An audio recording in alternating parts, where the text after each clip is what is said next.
Hello. I'm just setting up the matches as people trickle in.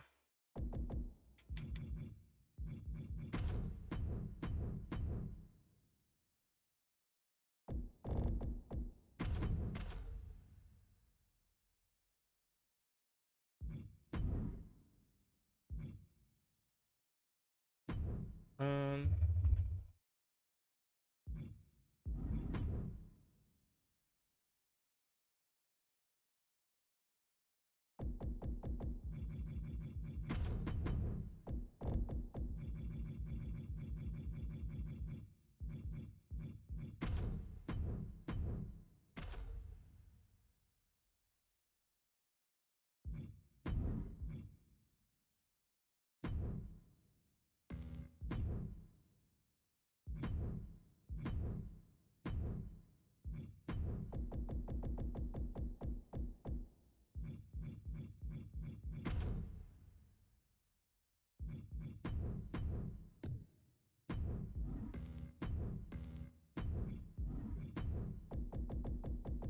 wish that didn't keep causing issues. I think this is what. Yep. Okay. And then this is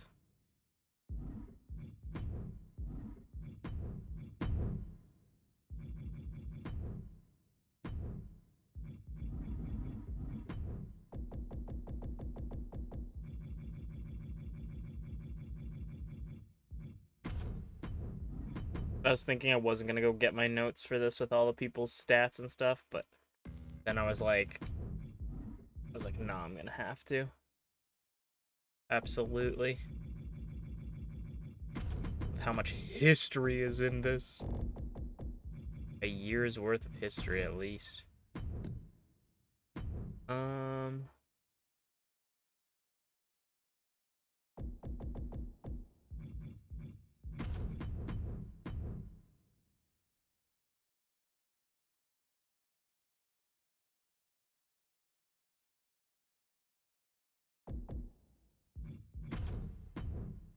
It's gonna be an interesting show for sure. That. It's gonna be a lot of crazy matches.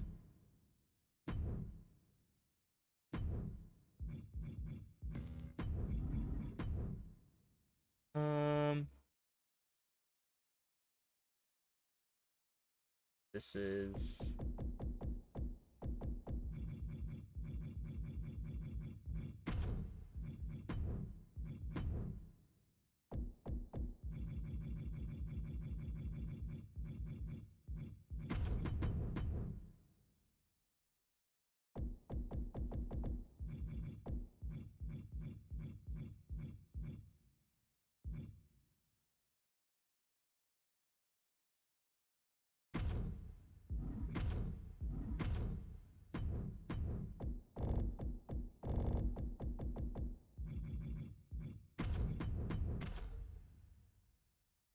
okay. That should be that.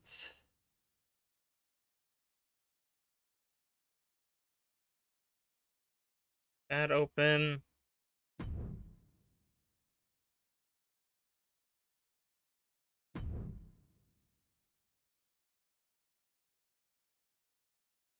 Open up mod view. How's it going, everybody? If you're in the chat, how y'all doing?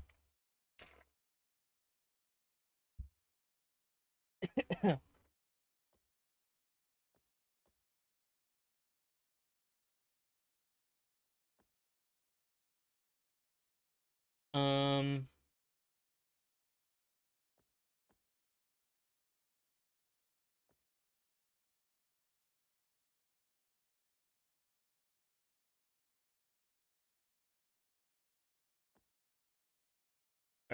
I think that should be everything. Oh, right. actually. The one stream that I actually remember to turn on StreamerBot is the one stream I don't want StreamerBot on.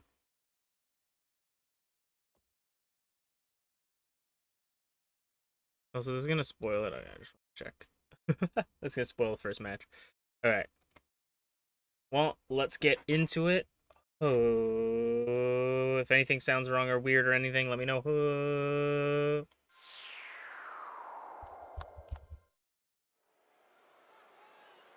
Hello, everybody, and welcome to the craziest event of the season so far, Carnal and Chaos. We are starting off with the one man that has had a lot of stumbles, a lot of rises and falls this season, and might be at the lowest point he can possibly be right now. Losing the Openweight Championship, finding himself stuck in no man's land, potentially for the rest of the season. Garreth Unported, the former two-time Openweight champion,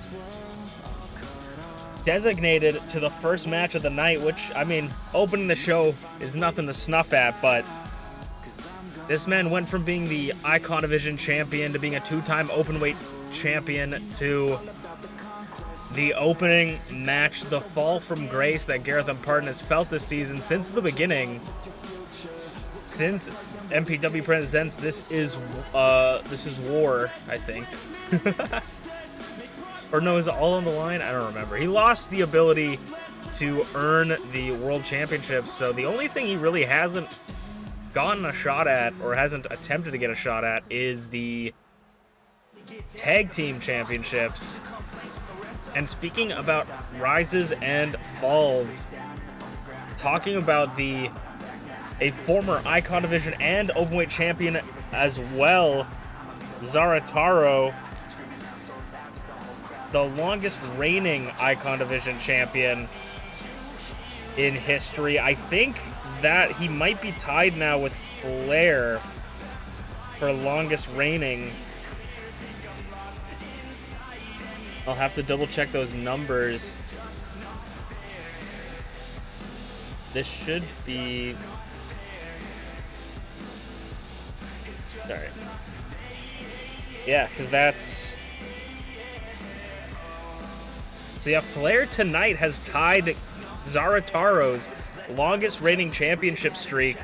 If Flair can retain here tonight in one of the hardest matches so far that Flair's had to face, he will be the longest reigning Icon Division champion with the most title defenses in history. And of course, it's going to be a historic night as Rize looking to retain her championship, the longest reigning champion, Rize, for the Idol Division. I could probably bring that up an easier way, but let me look up the numbers here. And the numbers could be wrong, so I apologize if I am wrong, but we're going to start off the match with a German suplex.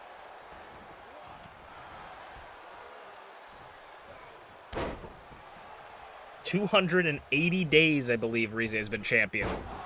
Miscalculation by Garreth Unported, but let's ignore the future Idol Division championships and Icon Division championships as we need to focus in and hone in on this match.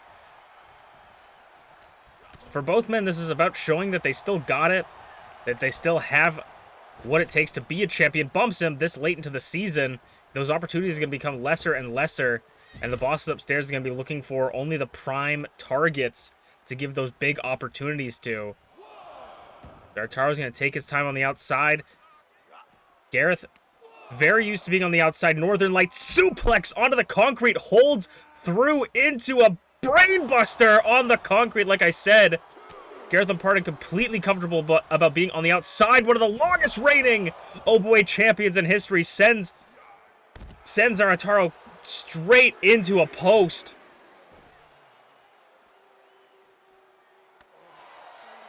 Zarataro trying to look for some offense, getting him up against the barricade. Of course, they have to the count of 10 to get back into the ring, or they will be disqualified. Garreth back up at 5. Zarataro made it in at 4. Garreth's going to make it into the ring. Garreth going off the ropes again. Didn't work the first time. Goes off and gets that bulldog for the second time, planting Zarataro firmly into the mat. But Zarataro's not going to go down fighting. Ducks under. Jumps over. Picks him up for a flapjack. Puts him right down, kicking in the back part of his knee. Definitely damaging there. He's going for something. Underhook. Northern Lights takes him down. I don't think we've ever seen Zarataro do something like that. Had him in a little bit of a submission hold. Referee had to break it up. Rope breaks. Break it up. Zarataro looking for his spot to strike. Gets that right hand. Garreth's holding on to the ropes. And a little bit of stunner off the ropes. Right in front of the French-Canadian commentators table. What's going to send Garreth back into the ring shortly. Not wanting too much time on the outside. Garreth blocks the Hurricane Rana. He's going to capitalize on it with that right hand, chopping the chest into the elbow, straight on the button. Backs up for the high caliber, gauging the distance. Garreth Unported going for the cover. And a 2 count early for Garreth. Garreth's going to go up top, maybe looking to already end this. Brown crown right onto the chest of Zarataro for the former longest reigning openweight champion in history. One of the 3 longest reigning champions. Ooh, both of them went for something. Neither of them quite connected. Off the ropes, ducks under. Jumps over. Bumps him. Both these two love doing flippy shit. Off the rope, handspring, head scissor. Zarataro flipping himself, using the momentum to flip himself right over. Gonna go catch his breath. And once again off the rope, shitty little Hurricane Rana.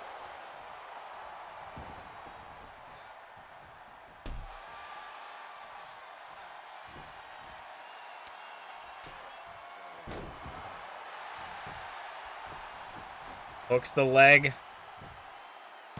Cover in the corner. Kick out of 2. Garreth does look a little bit out of breath here.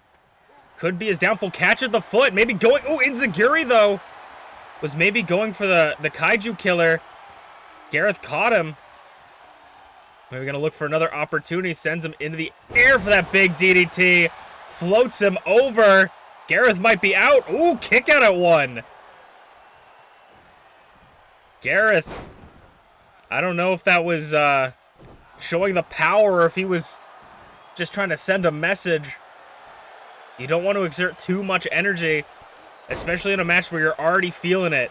Drop kick makes Zarataro roll to the outside, and Garreth right in front of the French-Canadian commentators table. Tope Suicida landing the mark right on Zarataro. Right hand into the commentators table. Super kick to the leg. What is Garreth looking for? German suplex.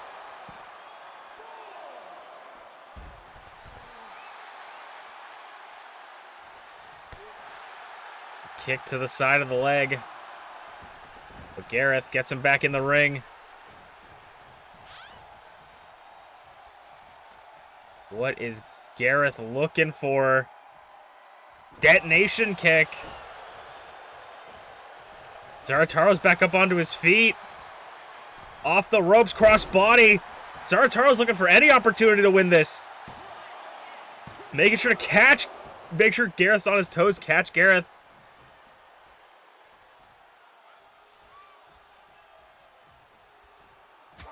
Oh my lord, those chops. Right, the uppercut chops. Another Hurricane Rana. The punishment to Gareth's head into the gut. Kaiju Killer is going to need to see a chiropractor after that one. Zarataro for the win. 2. Kick out of 2 by Garreth.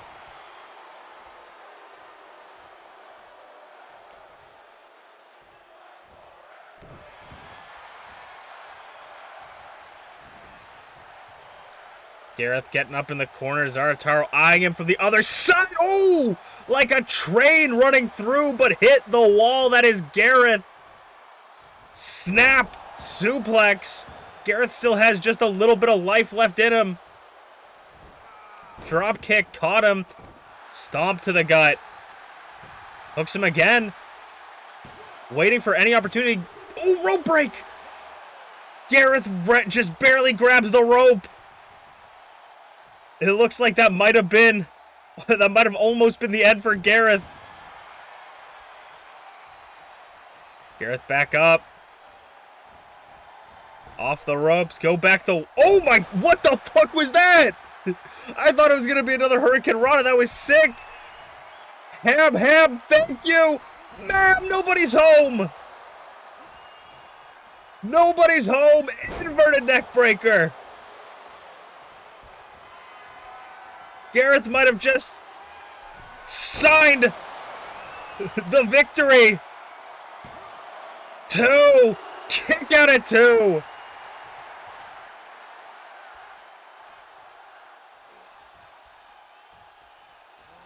Garreth going up, could third time be the charm. Nobody's home.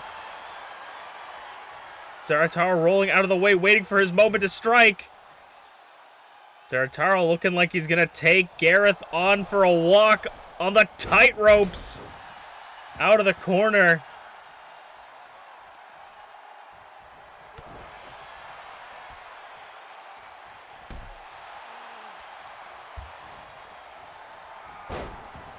Arm drag takes you down.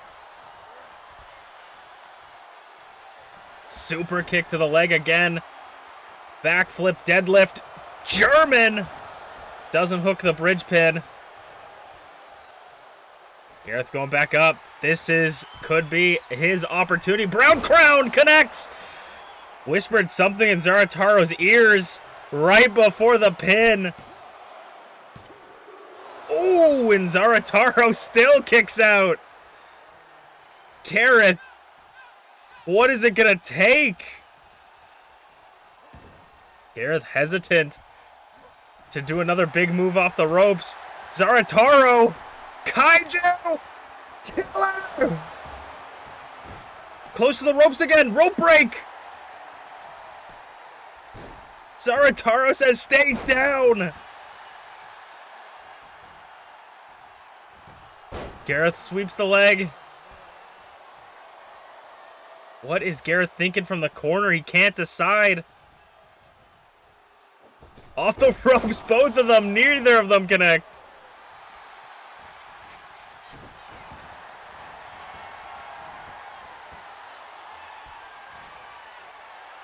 Zarataro eyeing to finish this off. One more time. Kaiju killer! Again, too close to the ropes. It might be another rope break. He's got to get out of that corner. Zarataro. Oh, roll up from Garreth. Rolling up Zarataro. 2, 3, and he takes it. Garreth is getting out of there. Garreth Unported snakes the win right out from under Zarataro. Zarataro arguing with the ref, saying it was a 2 count. Garreth says you're gonna have to deal with it. Garreth Unported picking up a big win in her opening match, as we'll move on to the next match, some Idol Division 1-on-1 next. I think that's the first time I've ever seen a roll-up win. And I didn't know it had like an interesting cutscene when it happened. That's really funny.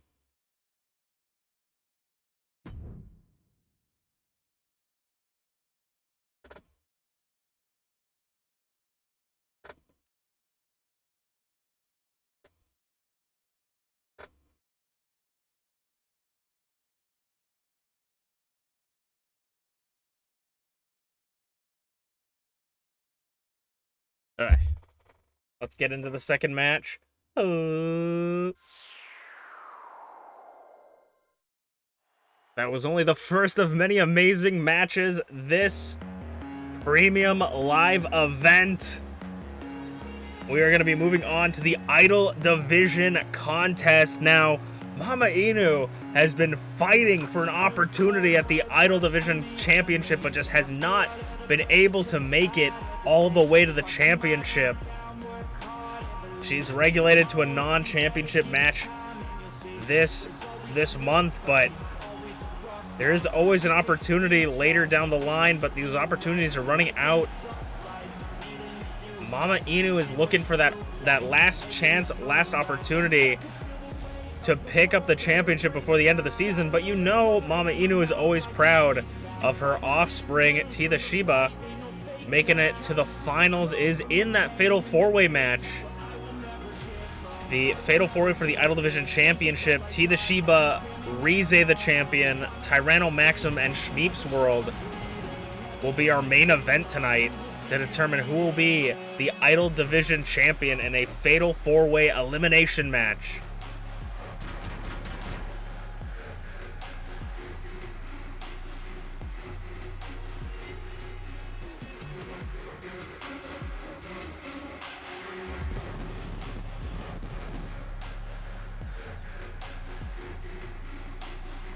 MamaInu may not get the big paychecks, the big wins, but she's always exciting to see when she steps in through those ropes into the squared circle.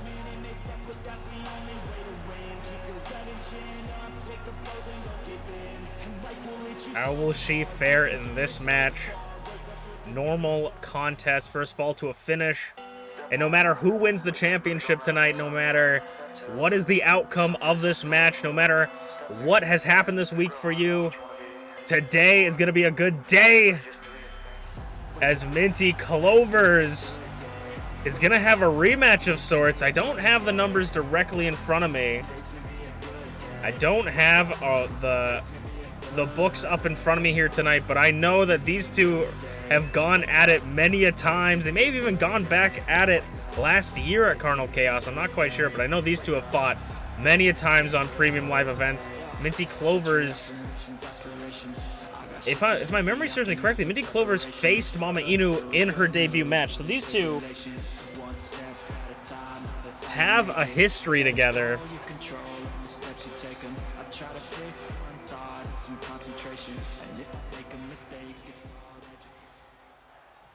MamaInu versus MintyClovers, the last of our non-title matches of the night.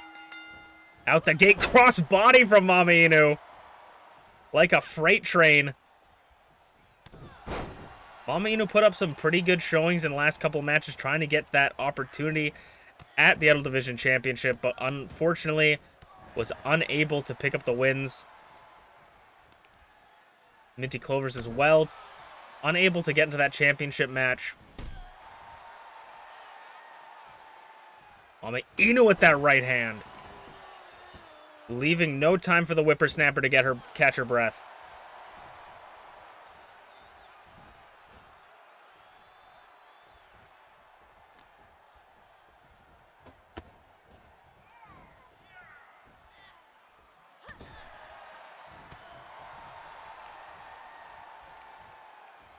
Swinging neck breaker by MintyClovers.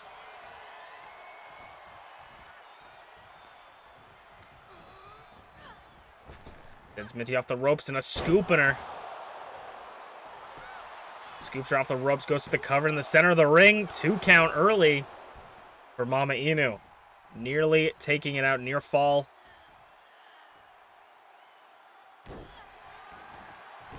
It has been MamaInu straight out of the gate.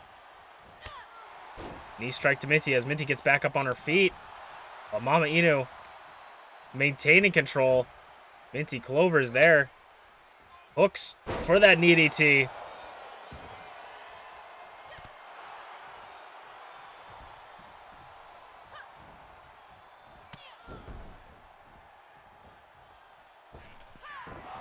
Rolls through. Ooh, gets that elbow as MamaInu tried to grab the back of her head.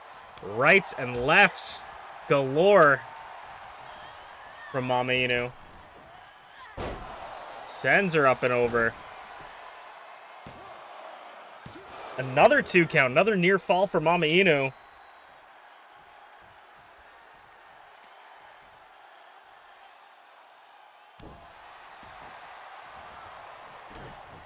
Stomp again.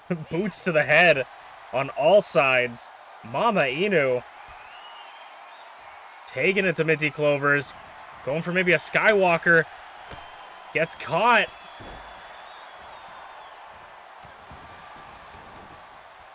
Boots to the face.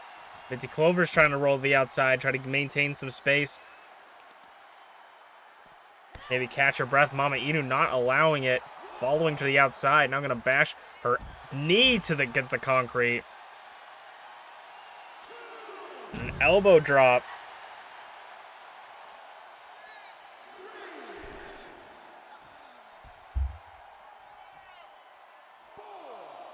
Or count.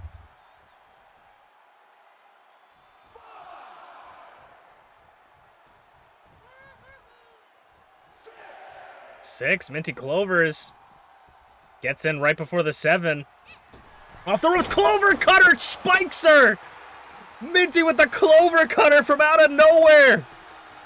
Catching MamaInu off guard. 2 count. But it's just not enough. Holy. MintyClovers catching MamaInu and everybody else off guard. MamaInu, driver. Dropping Minty on her head. I think that might be it. 2, kick out at 2.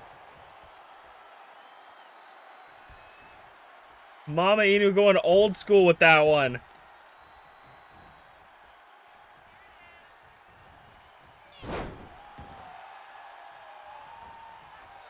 MamaInu in the corner.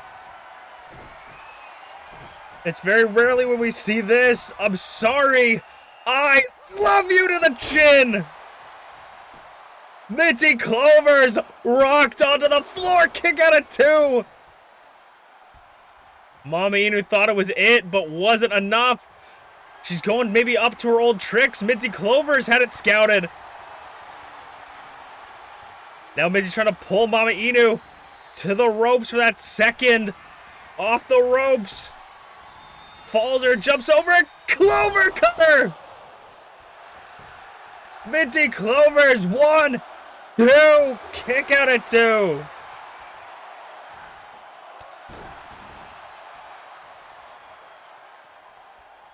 Minty going to the middle ropes. Goes for a little splash. MamaInu gets out of the way. Minty with the right hand blocked into a forearm. Back and forth in the center of the ring.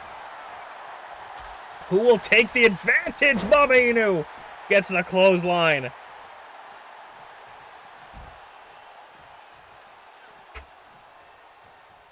MamaInu makes it to the outside. First, following MintyClovers' kip up. Minty. Fall away slam into the apron. Tossing MamaInu effortlessly into the hardest part of the ring. Was thinking about getting back into the ring, but decides against it. MamaInu sends Minty. 5. MamaInu gets back into the ring. Steps through the ropes. Tries to punch. Reversal. Standing Spanish fly. MintyClovers floats over perfectly into the pin. Kick out at 2.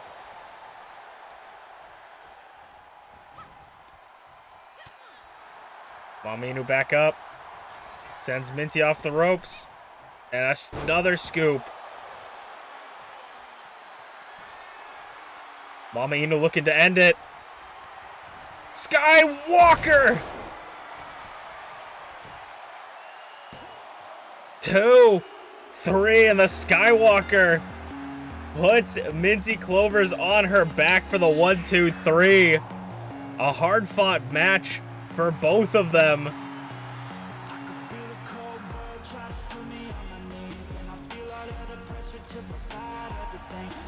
MamaInu picking up a big win as we will move on to the open weight championship match.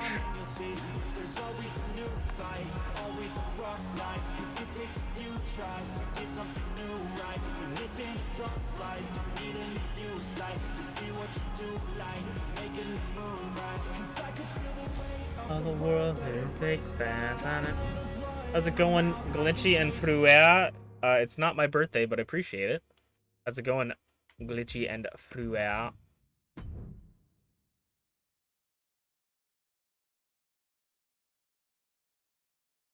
I don't, and I being broken. I'm broken up with emotion. Anger in a potion. Rub it on like lotion. I can't move on till I let go. I feel so lost, never at home. Be true, peace, I can't move on, now let go. I can't move on and let go. Move on, never at home.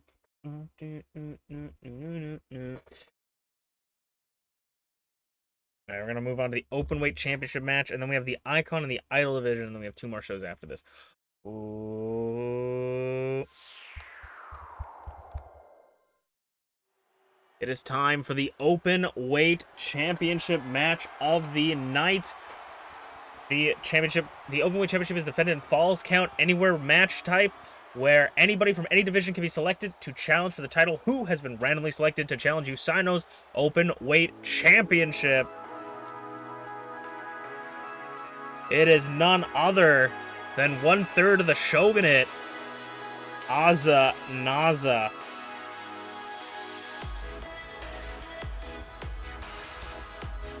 Naza, it's gonna be some bun-on-bun violence here tonight, as Naza looking to pick up their first championship win in MPW. I'm pretty sure it would be their first. I don't think they've gotten it before. Ayasu has had the Openweight Championship, but not Naza.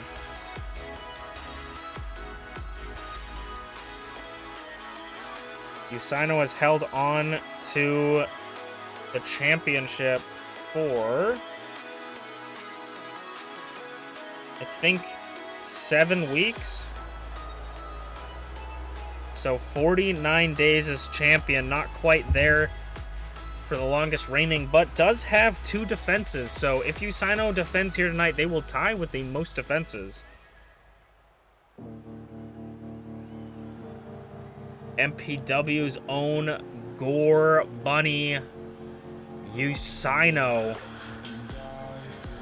defended the championship a handful of weeks ago against MamaInu. Looking to defend it here tonight. Beat Garreth Unported for this championship.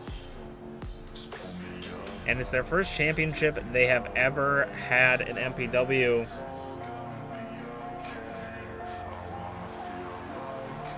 The Gore Bunny.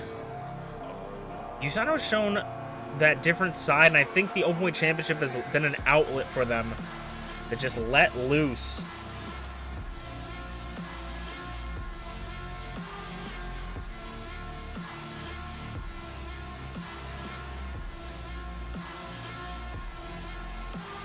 The Openweight Championship being contested in falls count anywhere anything goes, meaning that you can submit or pinfall your opponent on the outside of the ring, and any weapons are legal. I think that gives Usaino the outlet to just express that frustration and anger that they have welling up inside them, putting on that dangerous face.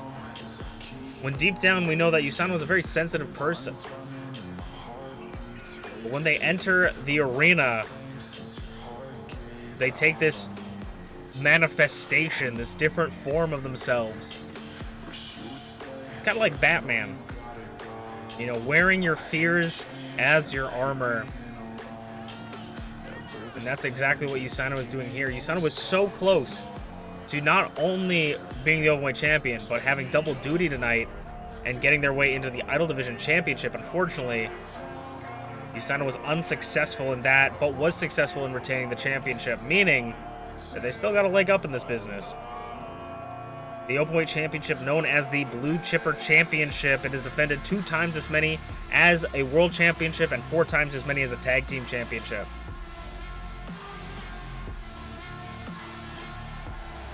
Naza, of course, has a chip on their shoulder. They've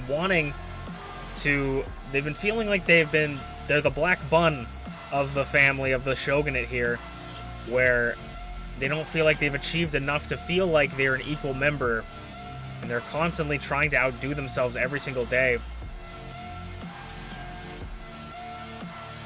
Can they bring home their first championship? And could the Shogunate potentially hold 2 championships? 2 championships once again, I believe.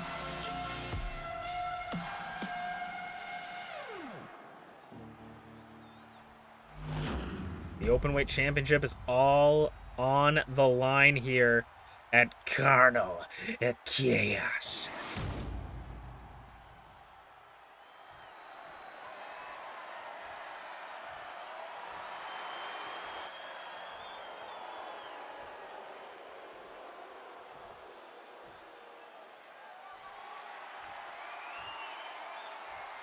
Azanaza versus reigning defending champion Usaino. They say the first defense is the hardest. And Usaino's already defended the championship twice.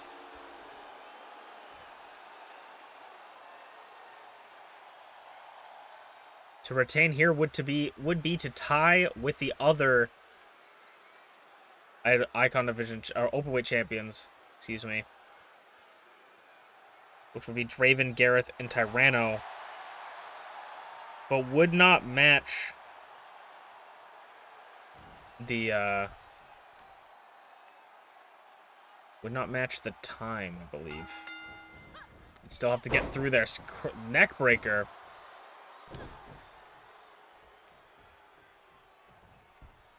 A reminder for anyone, weapons are legal. So Usaino and Azanaza could use any foreign objects to their heart's content. Spend as much time on the outside of the ring as possible. The only thing that matters is to win. A pinfall or submission. Tossing Usaino by their ears. Only a bunny would know a bunny's weakness. Back and forth with these kicks. Azanaza gets Usaino into the corner. Working over the arm. Now chops to the chest. And an inside leg kick.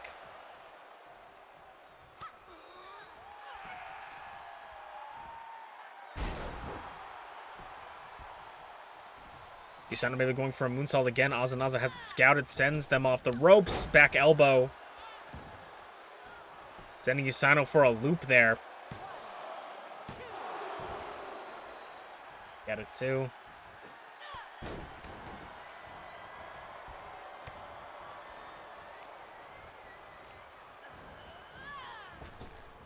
The rope stuck under.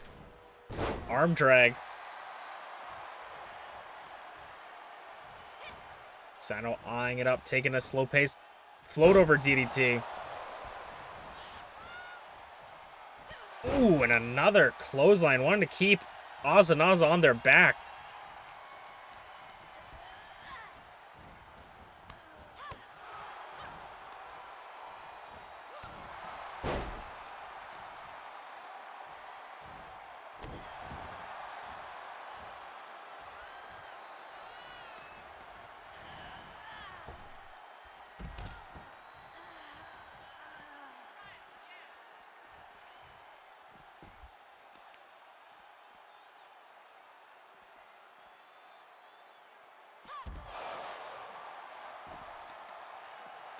As you see, the ref follows them to the outside as Usaino inflicts as much punishment using the concrete, the padded concrete. But the referee moves to the outside as this is falls count anywhere. Wants to make sure they're available. Knee strike to the head, bouncing the back off the concrete. And now taking a little bit slower. Methodically kicking, but again, this is how Garreth picked up their win. Roll up on the outside, kick out at 1. Referee took a little bit of time there, making sure the shoulders are down. Booty pop and moonsault, but Usaino narrowly avoids it into the drop kick. And Usaino might be looking for something. The first foreign object to come into play, a metal bat whacking Azanaza. As Aza moves towards the unprotected concrete side, maybe moving away from it now. Forearm to the back. Ooh, neck breaker onto the floor. Pulling the back of the head onto the concrete. Now Azanaza giving Usaino a little bit of taste of their own medicine. Puts him into a chicken wing, elbow to the back.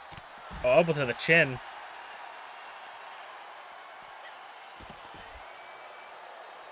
Both back up. Spinning neck breaker again. Swinging neck breaker.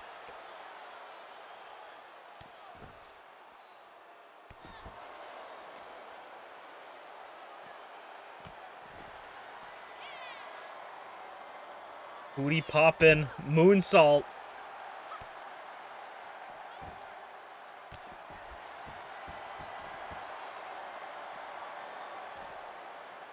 Hooks the leg on Usaino, a 1 count.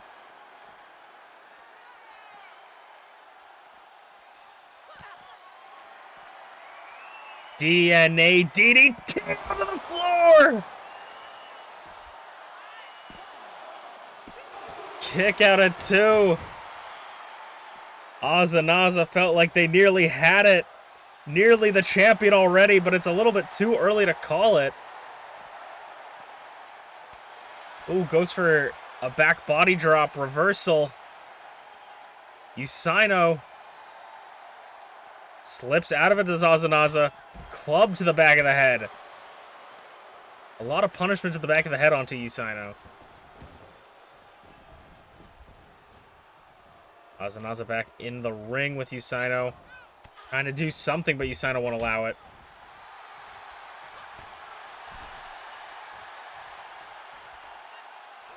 I'm gonna just leave Ozanaza to dry off the top rope. Hooks the leg to retain the championship. Near fall.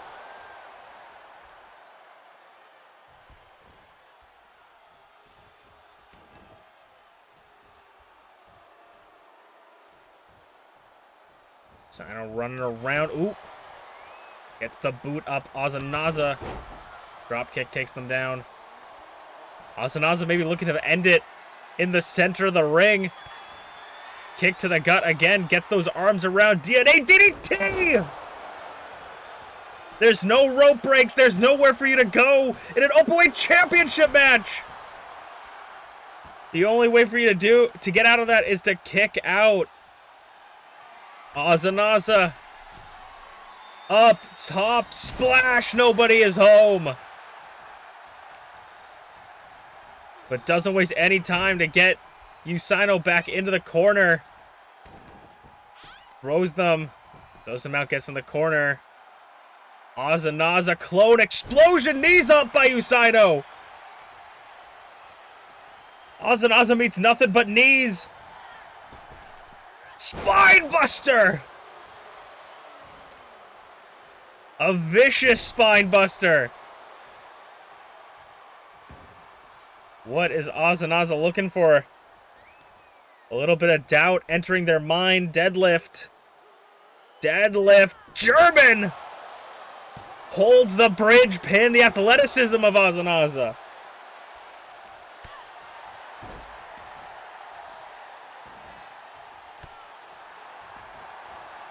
Usaino from the champion's corner. Bunny stomp!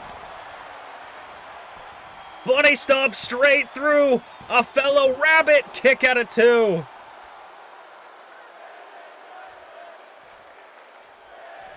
For the second time to retain the championship. Punishing Ozanaza. 1, 2. No! Kick out of 2.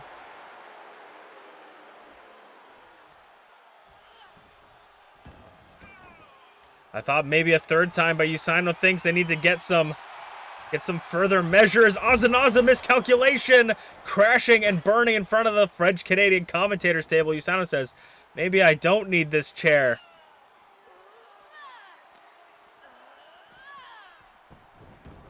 That might have been a big misstep from Ozanaza. Usaino now playing a little bit of cat and mouse with the bunny. Right hand kicks, catches the foot and a boosting the forearm into the chin, sweeps the leg.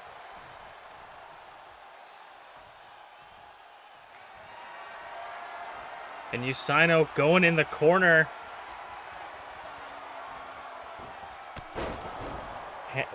Bunny hop, Pele kick. 1, 2, 3, and Usaino retains the openweight championship.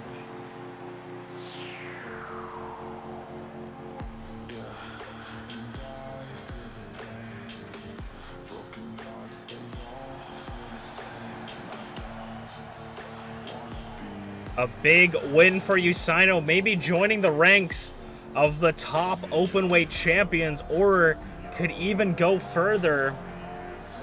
A big win for Usaino as we'll move on to the Icon Division Championship Fatal 4-Way next. Wait, let me check.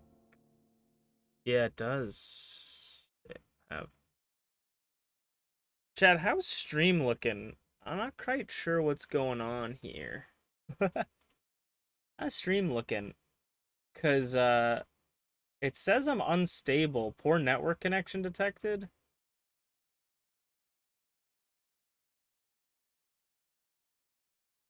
But I don't think anything is off. Been looking okay? Because it says I have low network. It says it's unstable right now. But I'm at 5,800 some kilobits per second for my bitrate. Haven't seen any issues. Any issues over here? Maybe I need to refresh this, because one of the issues over here is I'm not getting any of your chats. Okay. I think maybe that was Twitch's problem, because I was looking at the I'm on the creator dashboard, like stream manager thing, and I was looking at it. I was looking at it and it said it was unstable, and I was reading your chats from OBS pop up, but I didn't see it pop up in the chat. That was really weird. Since you're the only one that voted, I'll just give you your points back. Yeah, that was really weird. But it does say I dropped a little bit of frames. It says I dropped 100 or 416 frames. So maybe there was something. I think maybe okay, so is like 15 seconds. Yeah. The thing with OBS right now is I've been playing around with a lot of the settings because I really don't know, because I feel like, and you guys maybe agree or disagree with me, but I feel like a lot of my streams have looked really grainy at certain parts, especially when I play stuff like Marvel Rivals. Like, it's gonna, obviously the bitrate's gonna not be as good with Marvel Rivals because it's like such a fast, like, moving and so many things are happening, but I'm just like, it looks so bad, and I don't know why everybody else's streams look fine, but mine's look so bad. And so I keep going into the set. Like, I feel like I have all the best settings set. Like, and people just keep, every time I look up anything, it's like, it's bitrate. Like, you gotta change your bitrate. You gotta do this. And so I've, like, made my bitrate as high as I can without making it 6,000, because I don't want it to be 6,000, because I know 6,000 is the cap for Twitch. And so if it, like, goes higher or lower, it will at least be within range. But I'm using NVIDIA NTech or NVINSync or whatever the fuck. But I have it at, yeah, I have it at 5,800. So should I turn my bitrate down?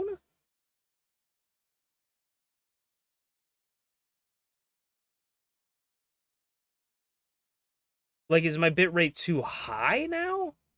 Because I don't know, because I feel like there's like no matter what I do, what's your upload speed? Like, I think it's like 86 megabits per second.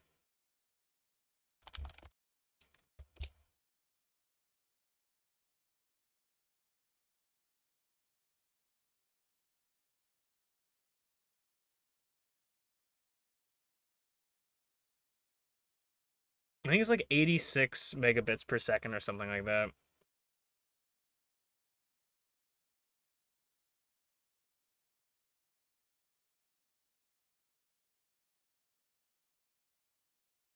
Or even higher, because apparently on this website it says I have 150 megabits per second.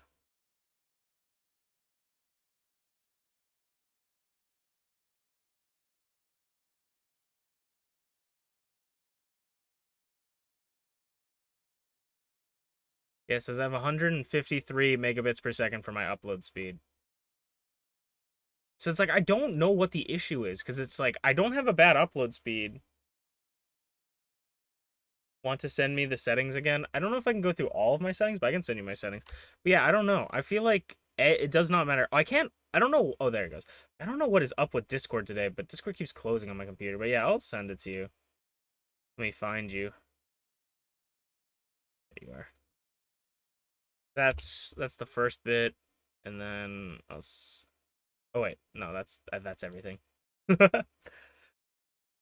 And I've tried streaming at like 1920, which is what I'm at right now, and I've tried turning it down to 720p, 1280 by 720, and I feel like it still looks bad, and so I'm like, if I'm gonna have a bad like a bad video, might as well have it at a higher resolution, I guess. I don't know if that makes sense, but I'm just like, I don't know what I'm supposed to do.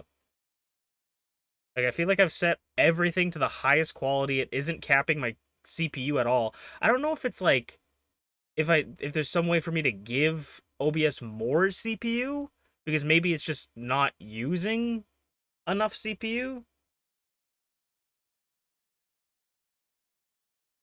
My monitor is 1080p. I'm pretty sure. It like when it says, I'm pretty sure it's that. I don't know. Yeah, it's 1920 by 1080p recommended, so I'd assume that's what it is. Is your monitor you're downscaling to 720? I'm not downscaling to 720 right now. I've tried it both sides and they've both looked bad.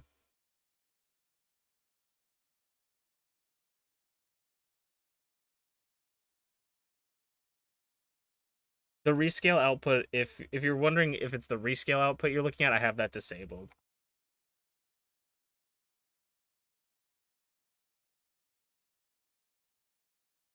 Is your video setting? Yeah, my video settings are... These are what my video settings are. Sorry, chat, we're doing a little bit of tech support while we wait for the for the championship match. The guys got to get into their gear and everything, you know. I'll put down the people who are wrestling in the predictions.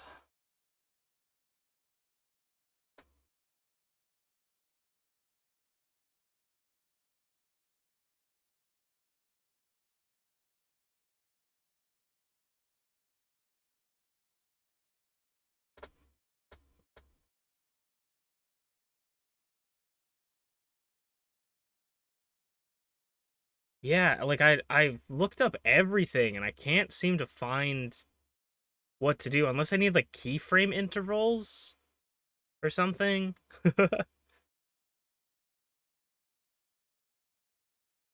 I just recently put the preset to P7 for slowest, best quality. I don't know if I need more B frames.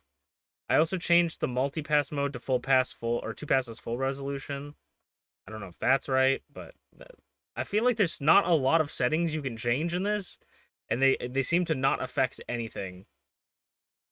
You do P6? I had P6 before, but this is the first stream I'm doing P7. I had it at P6. I can switch to P6, but this is the first stream I did P7, and P6 I feel like looked the same. So I'll set it. You have yours at 2 keyframes? Is really heavy on your GPU? Is you playing anything that needs it? Yeah. I'm gonna look up.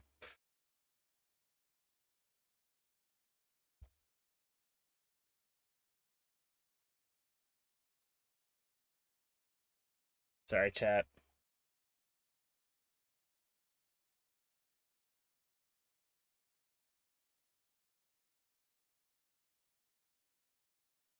All right, I'll put 2 keyframes as well.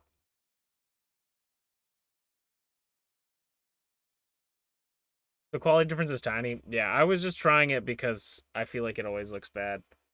But sorry guys. Let me load up the next match. And then we'll get into it and then we can we can talk more. We can talk more after. I appreciate you looking into it for me, because I swear... I don't know... I mean, there's nothing happening right now, but I'm just looking at my stream from my end here, and I'm like, it actually looks better now. So I don't know if those were what we needed, but let me get into the... Let's get into the Icon Division Championship match. Oh...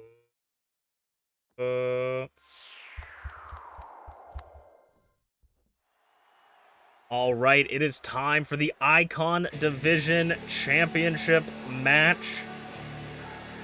We have somehow, someway, this man made it into the Icon Division Championship match. A former Icon Division champion, UnchainedAwesome, a former two-time Icon Division champion, excuse me, a total of 70 days, 0 title retentions. But UnchainedAwesome making his way to the ring. Someone that I think is a little bit of a, let's just say, an interesting character. Kind of got an ego. I think the worst combination out there is insecurity and a big ego, and that's exactly what UnchainedAwesome has in spades.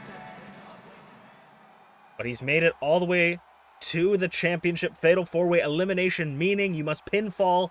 Everybody must get pinned to beat. You have to be the last man standing. And speaking of the last man standing, it is Greg. Greg is not alone in this championship match. No, he is not. He's going to be up against B.A. Tycho, or with B.A. Tycho, so we could see some collusion between the coalition. However, we have been seeing B.A. Tycho sort of very focused on himself in this instance. We saw in the #1 contendership match that B.A. Tycho was full on attacking Greg, as Greg seemed to be he seemed to be upset at Greg for losing the championship match last month to FlairZero, and B.A. Tycho almost has this mentality of, if it can't get it done, I'm going to do it myself. So we'll see if that mentality reigns true, or if this is going to be a 2-on-2, 2-on-1 situation for B.A. Tycho and Greg. I mean, the coalition do have the numbers advantage, but at the end of the day, there can only be one champion, only one Icon Division champion, and Greg and B.A. Tycho both have never held the championship. This would be B.A. Tycho's first ever Icon Division championship, as well as Greg. I can't even remember the last time B.A. Tycho, if ever, challenged for the championship. It's B.A. Tycho. He speaks for the chat and he hears you. The voice of the chat, here to withhold justice in the MPW ring, using some questionable means. Last month, giving Greg, basically, on the silver platter, a championship match, and now B.A. Tycho has made it here with Greg.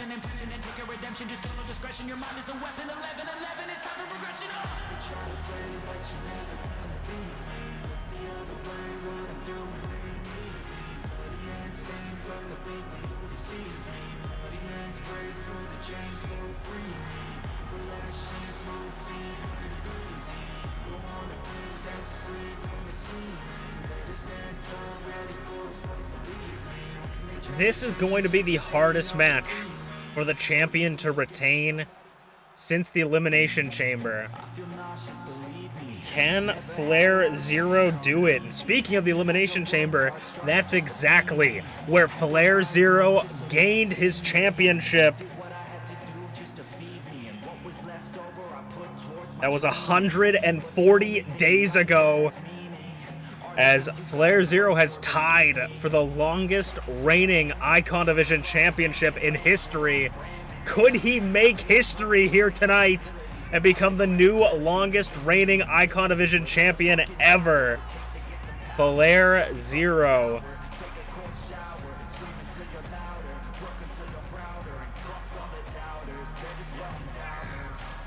The Icon Division champion.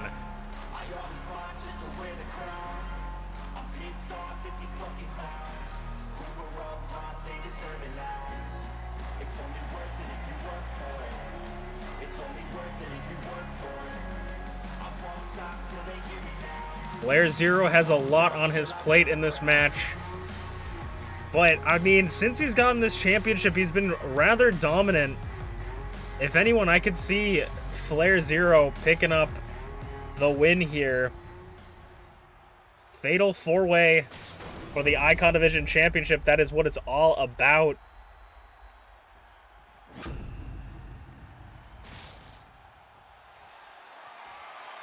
Our senior official looking ready. Our semi-main event of the night.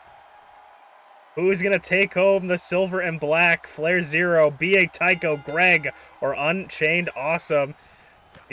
Oh, Greg and Flair are going to hash out their previous championship match as B.A. Tycho and Unchained are going to meet each other. Shots to the ribs. You don't want to look away or you might miss something. As B.A. Tycho looking for the first elimination early. Kick out of one. And a neck breaker. We'll have to see if Flair or nope. I was going to say we'll have to see if Flair and Unchained will work together, as we know B.A. Tycho and Greg could potentially work together. Off the ropes. I don't know what Greg was looking for, but roll up by Unchained to B.A. Tycho. 2 count near fall for the first elimination. Sweeps the legs, both of the coalition on the floor as the champion pins one of the challengers. Looking for that early elimination. Nobody's going to get it. Making sure everybody's staying on their toes. Flair reverses control with those forearms. Chain eyeing the only man standing on his feet. Inzaguri just barely hits him. I thought he was going to miss him just because he's too short. Flair and Greg back up. FlairZero with the combo breaker. B.A. Tycho tucks it for the cover, but gets back up. Chain takes him down, and Flair below 0 to Flair, or to Unchained. Sorry, that broke my brain. For the early elimination, kick out at 2. And B.A. Tycho, of course, going for his favorite weapon, the solid steel steps. Unchained taking Greg off the rope. Super kick. B.A. Tycho sending Chain into the corner. B.A. Tycho trying to hold it out. Float over to the German suplex. Big boot. Barely connects, but takes him down. B.A. Tycho going for that butterfly DDT. Unchained is getting punished, and I am here for it. Near fall, almost the first elimination, but of course Flair has to keep the thoughts in his head that, like I said, Greg getting B.A. Tycho, getting a little bit of payback for last week, or Thursday rather. Flair has to keep in mind that he doesn't necessarily want Chain eliminated, as it might turn into a 2-on-1 at that point. FlairZero sending B.A. Tycho over the top rope. What is Flair looking for here? Nothing. Chopping Greg into the corner. Absolutely nothing. That's what he's looking for. Somersault powerbomb-y thing off the middle rope. We don't usually see Flair doing a lot of the high-flying maneuvers, but it looks like he's trying something new in this match. 2 count. Chain nearly eliminated again. Flips Flair around the champion in plain sight by B.A. Tycho. Leg lariat. 2 champion nearly eliminated. And on steel steps, I think Greg is taking it to his boss after some of that shit he took on Thursday in the number 1 contenders match. Back elbow. Super kick again whiffed by Chain. He's just throwing super kicks out. Nobody's home. Chain doing anything but hitting someone.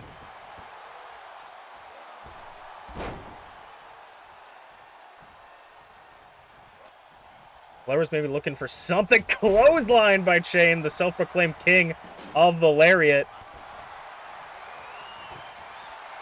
Chain gets knocked with that solid steel steps.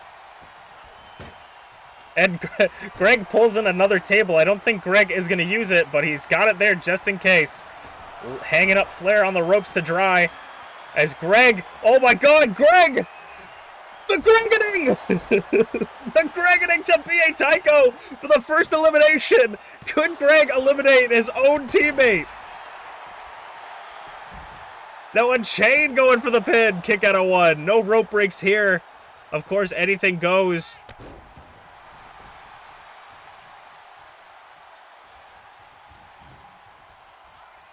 Shane bouncing Greg off his knee, and now Flair's got the steel steps. Shane's not going to allow it. Nearly thwarts the below zero, landing the back of the head onto the table. So a lot of sharp parts there. That is not fun. Big boot to the chin. Spinning back kick. I don't think we've seen Shane do that before. And a DDT. Tycho back up, and Greg with the German from out of nowhere. Chainmaker to chain. Greg is running. It's just full gas since opening bell. All over the place. Sending Flair again and sends Chain over the top rope. Tycho and Greg going at it. There can only be one champion. And either one will bring it to the coalition.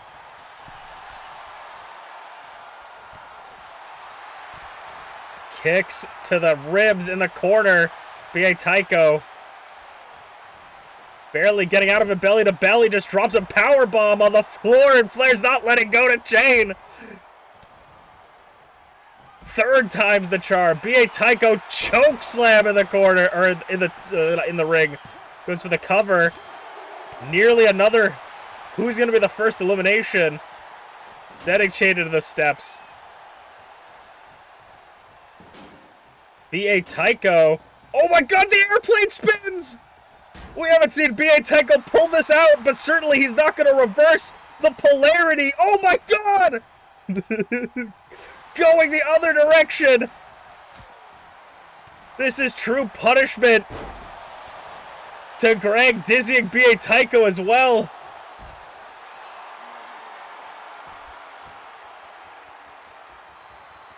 Tycho looking to take out his own.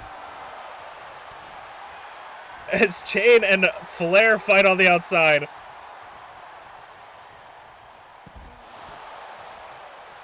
A very smart decision between those two. Fighting on the outside, making sure that neither of them can be pinned or submitted as the two coalition members work out their differences. Maybe a vie for leadership as Tycho hammer fisting. Tycho showing who's the boss to Greg. Super kick by Chain. And a DDT to the floor.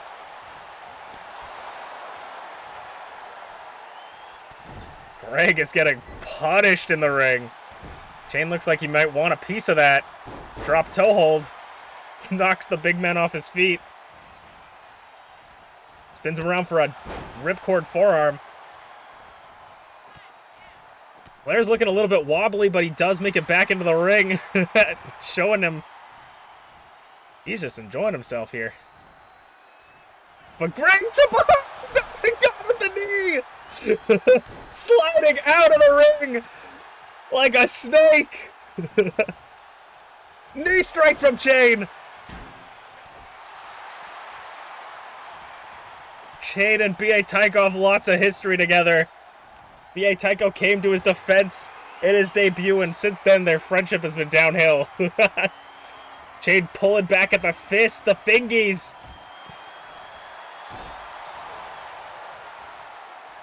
Chain going up top. This could only mean multiple things. Flying sheepdog headbutt! The sheepdog headbutt, near fall for Tycho. Oh, got the Muay Thai clinch, the 2 months of Muay Thai. Showing off by Chain. Blocking something. Flair is bleeding profusely from the head. I just noticed that. Belly to belly. Flair is wobbly like a Mortal Kombat finish him. Got Tycho up on his shoulders.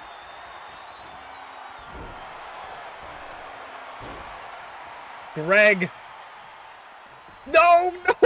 Greg's got the airplane, spins on Flair. This could be it for the champion.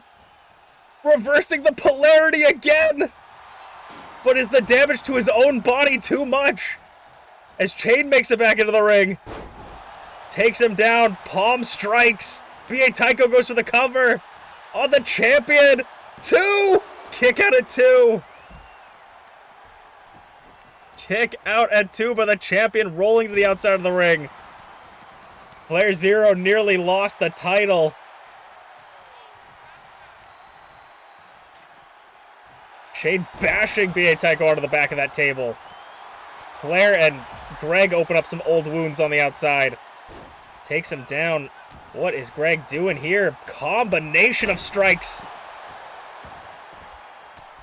B.A. Tycho with that steel step, looking to inflict just a little bit more punishment with them, driving them into the side. And Flair says it's time to stop. With the stop sign straight to the back of the head of B.A. Tycho below 0. Missed it. Greg has him up for the Gregening. FlairZero might be the first elimination in his championship match. Kick out at 2. Greg nearly making up for losing to the champion last month. German suplex on the floor, and Flair, and Chain, a chain maker. Everybody's using Chain's own move. B.A. Tycho shushing the crowd as Greg tries to finish the job with the steel steps. B.A. Tycho scouted that knee strike. Flair, what is he going to do with that table? Swing and a miss. Gets it knocked out of his hands. Flips Flair around. Chain maker! FlairZero, I think, might be out of it. 1, 2, 3. There will be a new champion. A new champion will be crowned, and Zarataro's longest reigning title reign will just be tied with Flair for 140 days. Greg, ripcord knee. The Coalition has a 33-3 chance of winning. But B.A. Tycho knows that Unchained's not even going to try, so he actually has a 66-3 chance of winning. Greg still looks full of energy. After everything that's going through, Greg is still on full gas.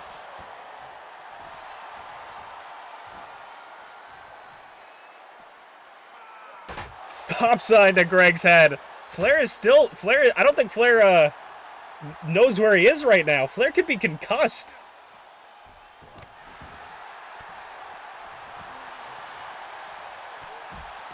Clothesline, tries to go for a baseball drop kick.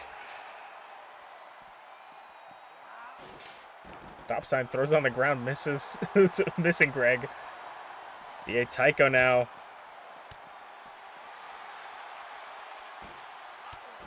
A Muay Thai knee strikes. Spinning back kick. And Greg sends him over the knee like a disappointed father. Belly to belly. Dropping him on that stop sign. Spending the time on the outside, knowing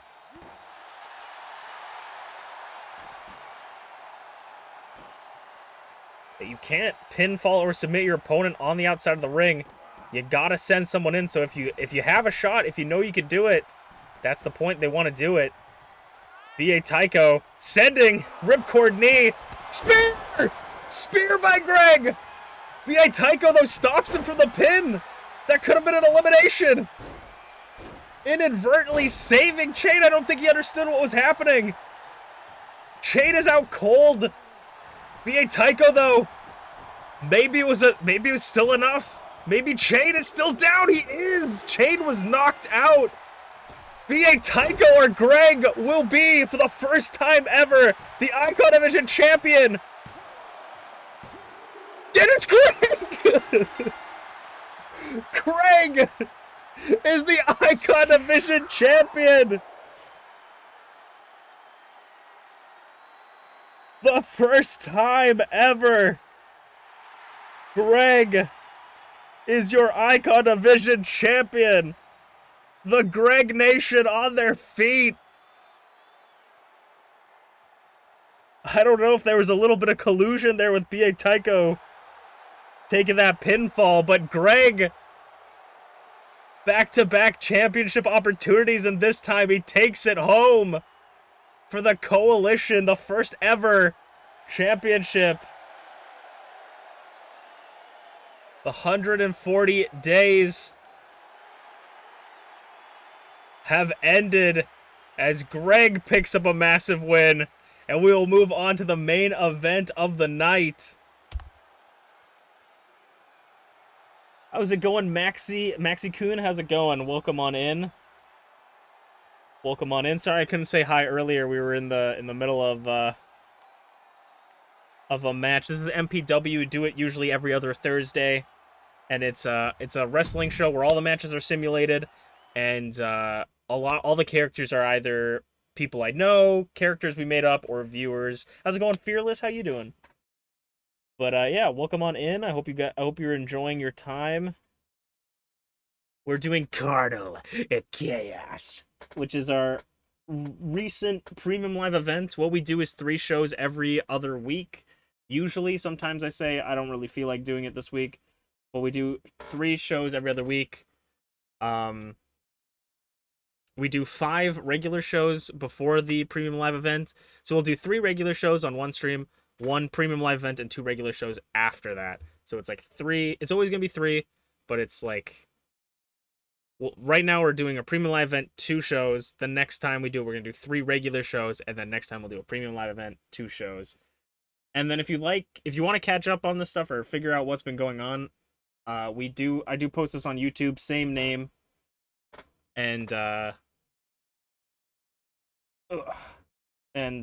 post it every week. So, but it's like we do multiple weeks, so it's going to be a little bit behind, but I post every week. So this is technically week 50.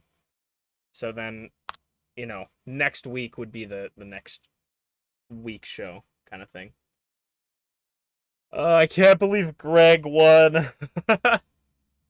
Greg is on the history books of winning the Icon Division Championship.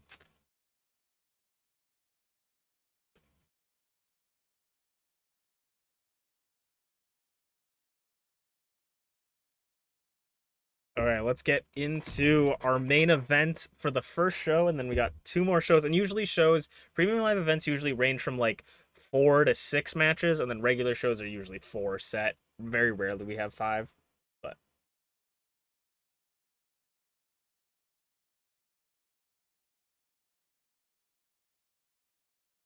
I hope you enjoy your stay here. And if you have any questions, I'm sure everybody in chat would be willing to fill you in, or I can fill you in after. So I'm pretty sure that was 140 days, because that was, Flair got it on week 30 Saturday, and this is week 50 Saturday, so I'm pretty sure that's 140 days, which is tied with Zarataro.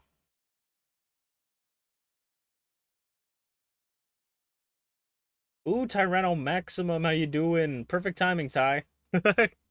Because of this match coming up. Ready, everybody? Oh.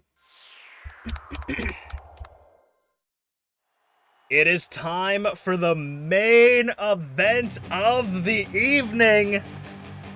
The Idol Division Fatal 4-Way Elimination match at Carnal Chaos.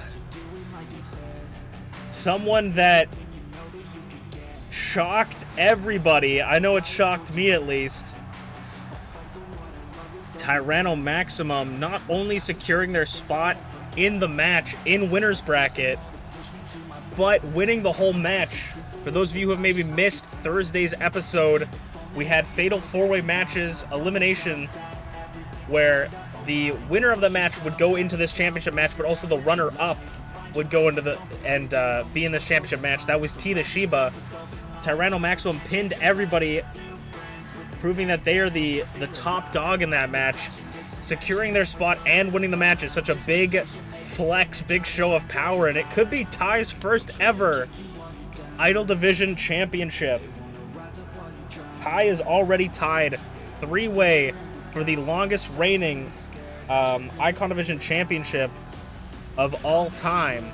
Or not Icon Division, Openweight Championship of all time.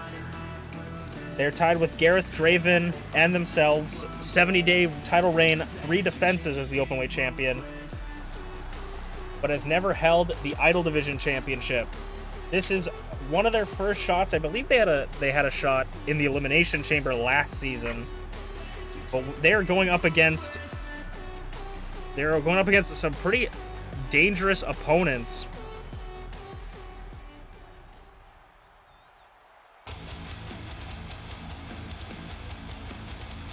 Oh, that's why.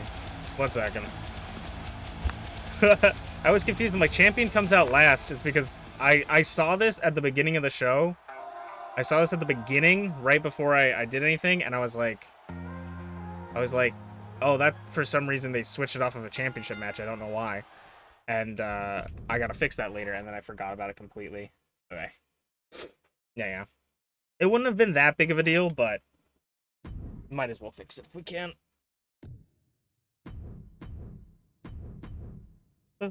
Oh, ba-na-na-na-na-na. Ba-na-na-na-na-na. Oh, no. This gives me time to look up how many days Rize has been champion. It's been 40 weeks. 40 weeks, so 280. I said it earlier, but I just needed the number in my head. All right. It is time for the main event of the evening for MPW Presents Carnal at Chaos Season 2. The Fatal 4-Way Elimination match for the Idol Division Championship. Starting us off as someone that shocked the world, certainly shocked me. I didn't switch over, did I? I hate myself. God damn it! It wouldn't be an MPW stream if I didn't fuck up something multiple fucking times. God damn it. God damn it. Oh my god, that's so annoying. Run it back. Don't worry, it just sounds so much better the third time, you know? I needed more practice. Every fucking time.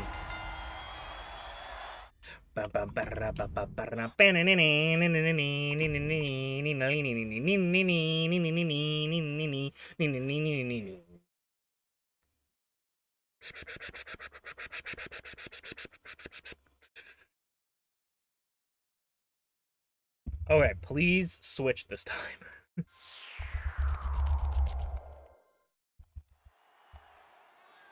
It is time for the main event of Carnal Chaos Season 2 MPW. The Idol Division Championship on the line. Fatal 4-Way Elimination match.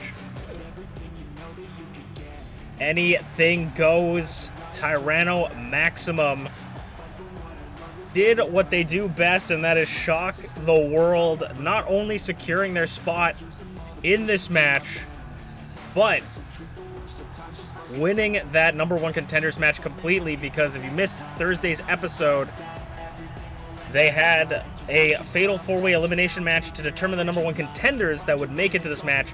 And in winner's bracket, if you made it all the way to winner's bracket, you would have the winner and the runner-up.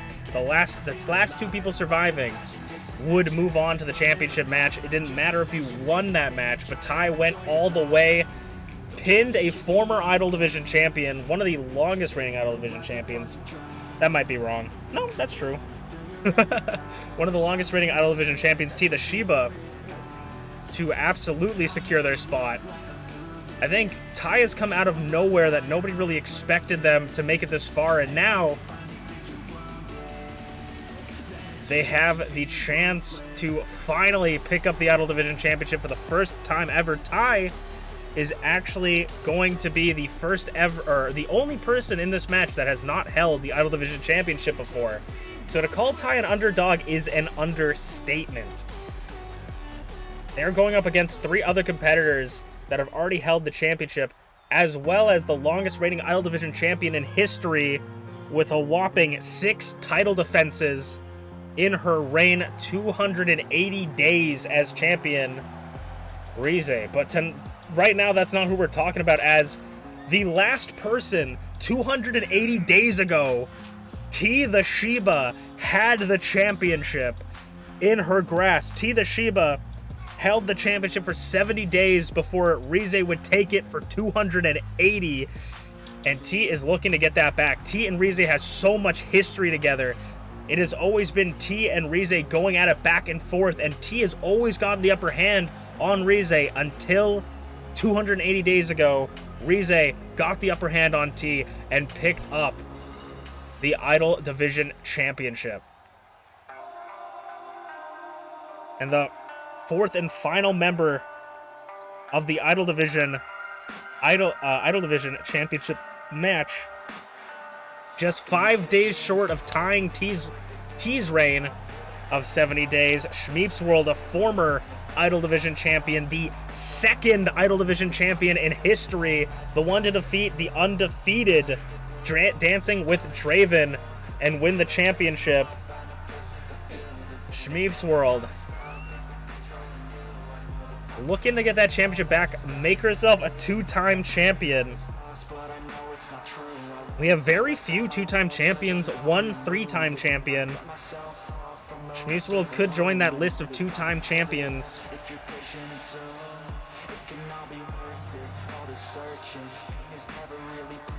I'm not a betting man, but I could put it on really anyone. I think that an underappreciated or an unexpected winner would probably be either Ty or Shmeeps here, but we'll have to see, as Rize is one of the only champions in history to defend her championship in a multi-participant match, that being the Elimination Chamber, starting it, I believe, from like number 1 or 2, I can't remember. Starting it off pretty early. Rize went all the way in the Elimination Chamber at This Is Not a Christmas Show, and is still the champion after 280 days. A lot of shenanigans have been happening in those 280 days with the Shogunate in her corner, but Rize does not have her cavalry in her corner here tonight. Can she do it? Can she retain the championship? We've seen one title retained tonight, one title lost. Will Rize be able to retain the Idol Division Championship?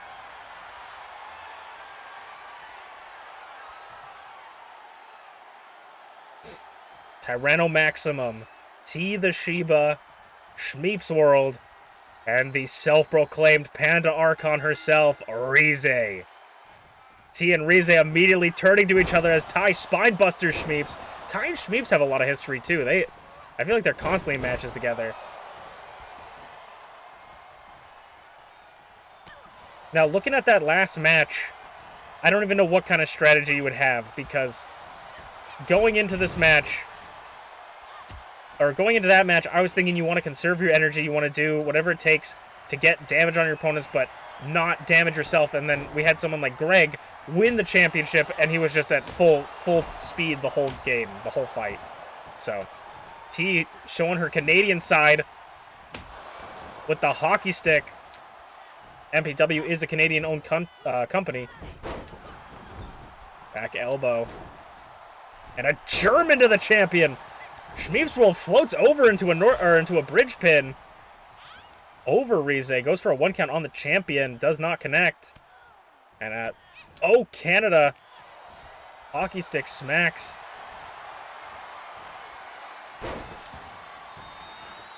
Holding Ty down with an arm submission hold. Ty's going to roll through. Rize's back in. Or T's back in. Rize's back up.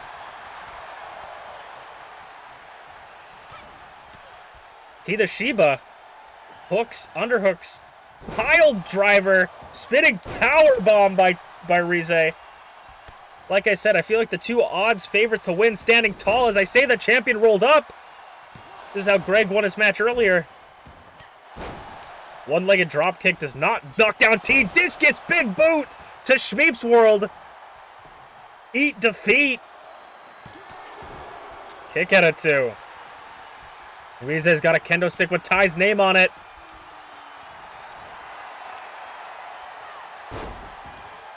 Shmeeps again trying to wear down her opponents with that arm bar. Kendo stick in hand, clothesline.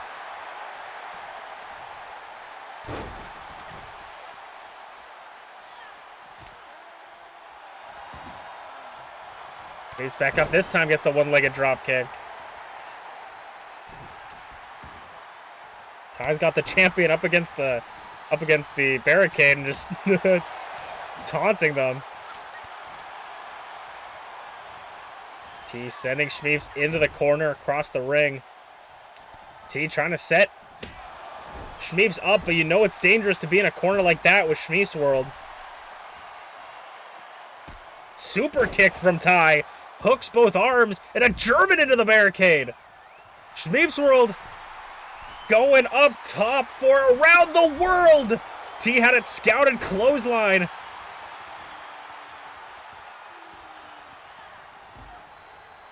T sending Shmeeps back into a corner.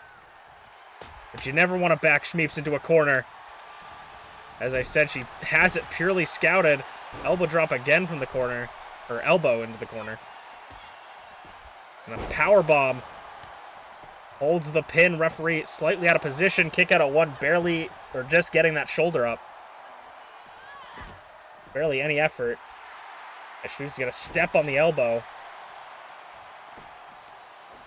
Kip up. Shmeeps going to start wearing down the arm again of T.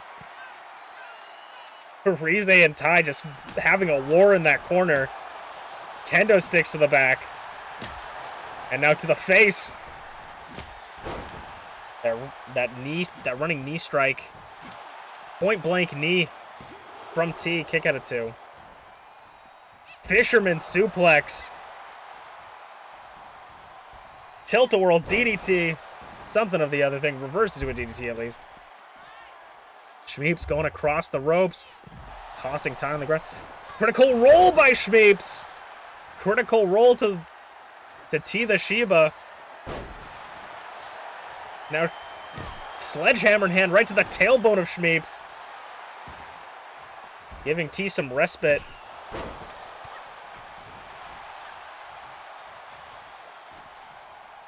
The champion just tossing the challengers around. Tyranno Maximum suplex. Soup. Booty poppin'. Moonsault connects. And now T's got a table. Will it come into play or will it just be a stage hazard? So far, just a stage hazard as Shmeeps drives Ty into it. Tyranno Maximum. Extinction Bomb. Excuse me.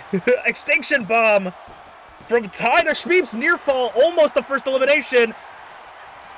Wrath of God to T. T might be the first elimination. Wrapped up in the ropes, kick at it 2. But good thing there's no rope breaks for Rize. And a suplex. No, Ty floats out of it. And a leaping DDT. Sends T into the corner. Ty, though, not having it, taking everybody out.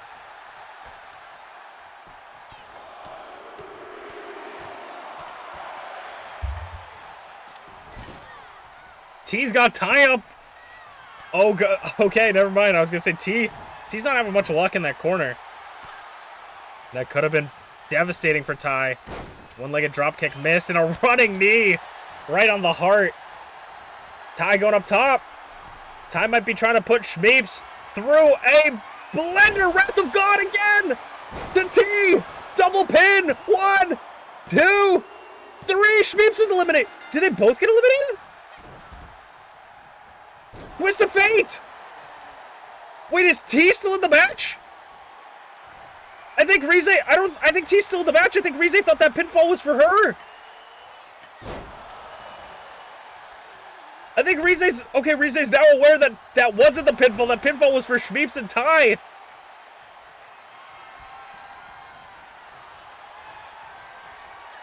Tyranno Maximum.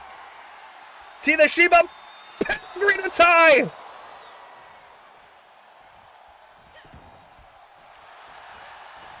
Neither of them taking the opportunity to pin Ty. That might have been a mistake. As Ty extinction! Bomb to T! 2, 3! It is Rize! It is Ty! Tyranno Maximum could get their first Idol Division champion! Or will the longest reigning champion retain?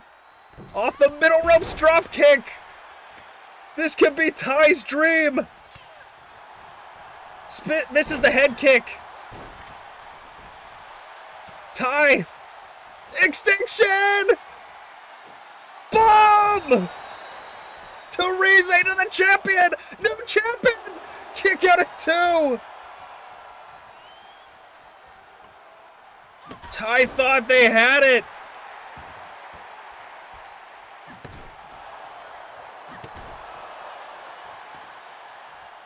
Tyranno Maximum looking to do anything. Maximum impact to the back of the head to the champion. 1, 2. No, kick it at 2 again. Rize is in deep trouble though. This could be all she wrote for the longest reigning champion. No, Rize with the reversal. Ty. Off the ropes, shoulder tackle, rolls up Ty. This is how takes the win. No. Oh, Rize nearly retaining. Staring each other down, twist of fate to Ty. It's over.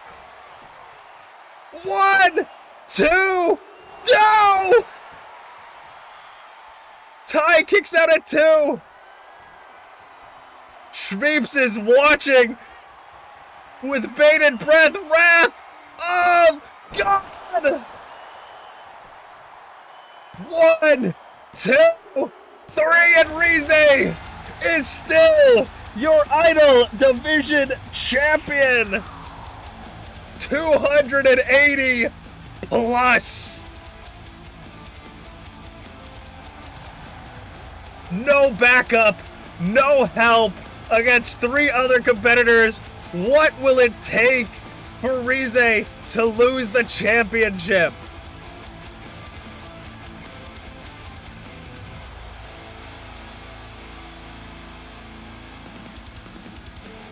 It starts and it ends with the self-proclaimed Panda Archon herself, Rize. That was Carnal Chaos, and we'll see you guys on Thursday.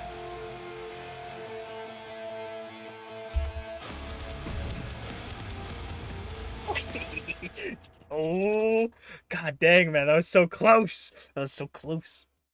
I actually am kind of happy because I have an idea. I have an idea for more Rize stuff later down the line, so I'm kind of happy that Rize didn't lose the title there. But so close, Rize, you almost lost it. Holy. To give you guys a little bit of a cooldown, I'm going to run an ad so that people coming in won't get pre-rolls, and I'm just going to be setting up and talking, so nothing important is going to be happening. So I'll see you guys back after the ads, but whoo. Also, T was the only one that voted, so I'm going to give her points back. Okay. That was nuts. Rize might do a full year. Rize might be full year as champion.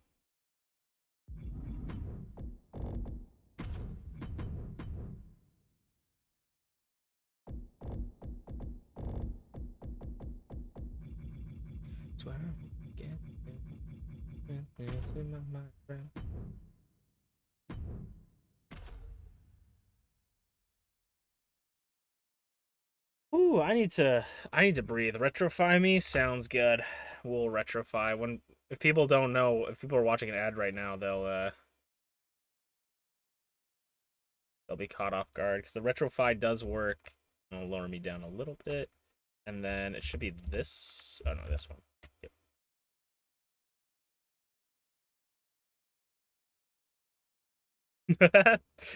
Tyranno Maximum, #1 contender. Tyranno Maximum made me... Ty... I'm going to shout out Ty.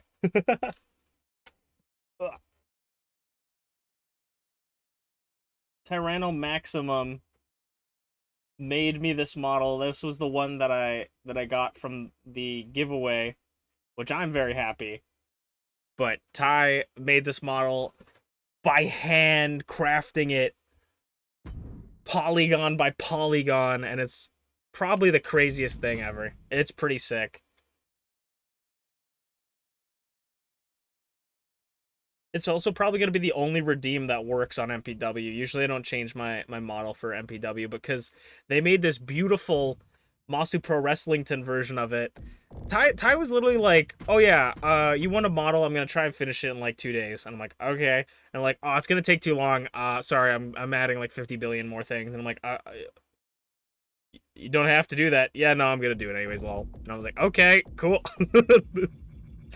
All right. Yeah, you don't have a say in this. It's mine. I was like, all right. Damn. So Ty did way more than they needed to be. Way more than they needed to, for this giveaway. And I am very appreciative, but whenever Ty opens up commissions, I'm fucking advertising the shit out of it on every platform I have. It's too late, buddy. You did such a good job.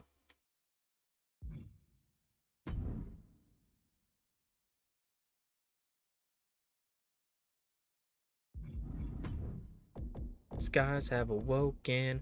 I can't move on till I let go. Let me so lost, never at home. The truth is never at home. So I can't move on till I let go. I feel like premium live events are so good and so fun because we're just cheering about pixels, you know, that like we made up. We gave the pixels meaning and we cheer whether or not someone wins or loses them.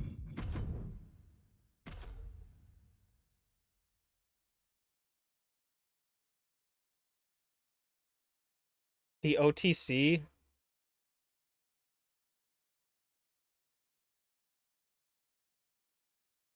Who's the OTC? Is that like Luke Gallo? Oh, the tribal tree. Okay, yeah. I was like, what? Yeah, so I'm pretty sure there is like a, well, I don't know if there's, yeah, I don't know if there's the one finger in the air one, but there is like a tribal chief entrance. There's like a bloodline entrance, but you can't get it. You have to do like fucky wucky means to get it. Because I remember I was saying, because I'm like, if you get the open weight championship and the idol division championship, like I want to do that the entrance where like, because they have the entrance where like Roman comes out with the one belt and Paul Heyman's holding the second one, and I was like, this was like way back in the day, and I was like, I'd love to like be able to do that, but it's just like you can't. There's no option for it. You have to like get someone that has it and then copy that over to another person. But then I didn't know how that would work with, like, would it always be Paul Heyman? Because then I don't really necessarily want Paul Heyman in this. Not that I don't love Paul Heyman, but I was just like, you know, and then so it didn't work out. But whenever we upgrade to the newest game, whenever I have the money or whenever I feel like it, we could have some conversations. Hopefully you're the champion still by then. That's gonna be when you guys can ask me for all these changes.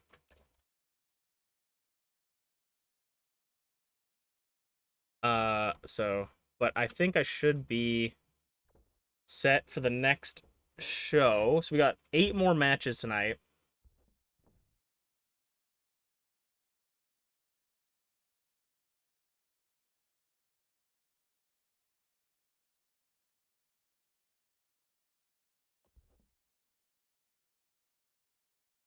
All right, let's get into it.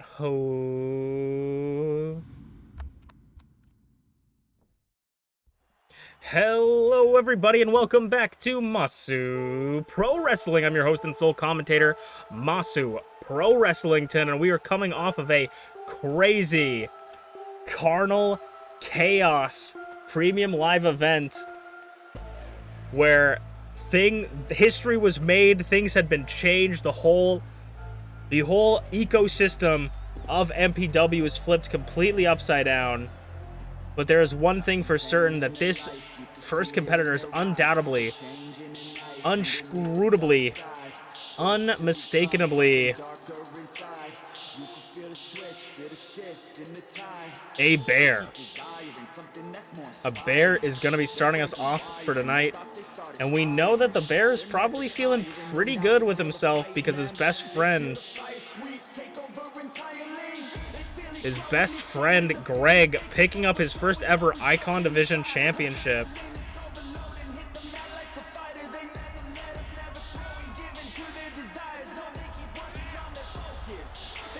And something big is on the horizon as we just finished Carnal Chaos. But there's one big thing looming over the horizon of MPW. And that is the next premium live event. Not only are we in no man's land to figure out who will be the #1 contender, who will be a #1 contender for the Icon Division Championship, and the Idol Division Championship, and the Tag Team Division Championship, or the Tag Team Championship, but this premium live event is, I believe, one more time. MPW presents one more time. Or no, last call. It's MPW presents last call because we are running into the last call for opportunities, which means we will be having our second annual 30-participant battle royal to determine the #1 contender for either the Idol Division or the Icon Division, going in to see you next time. And that will be a wrap for Season 2. Open up the zoos because our opening match will be between a bear and the mastodon behemoth known as Bonk, the Super Naiyan, one half of the MPW Tag Team Champions, dethroning Emrys Morgana and MintyClovers, the team of La Primera, with his partner Dragthulu. Big wins for both of them.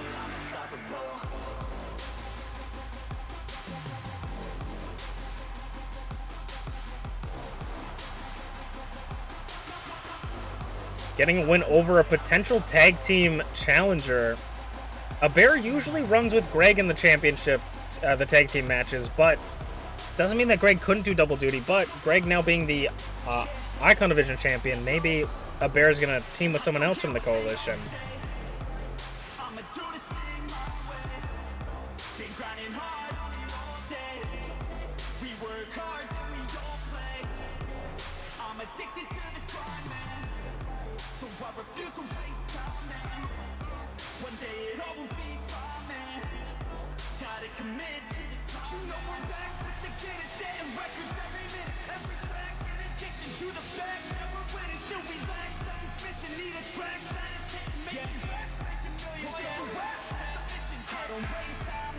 Bonk did have the golden opportunity in Season 2.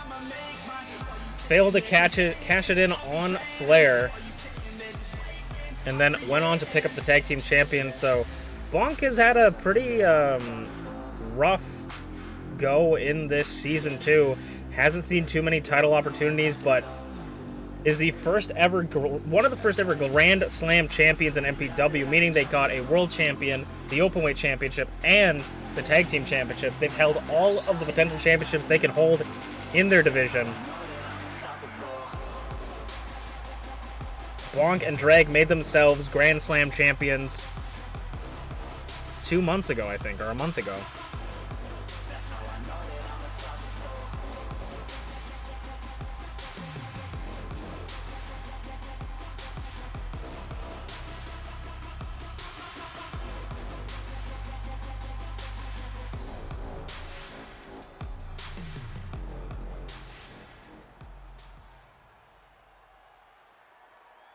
A bear versus Bonk.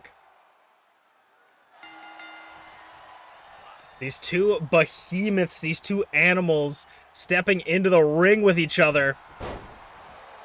We'll see if the ring can even hold them. The bear jumping down and biting onto the long face of Bonk. Head kick to the horse.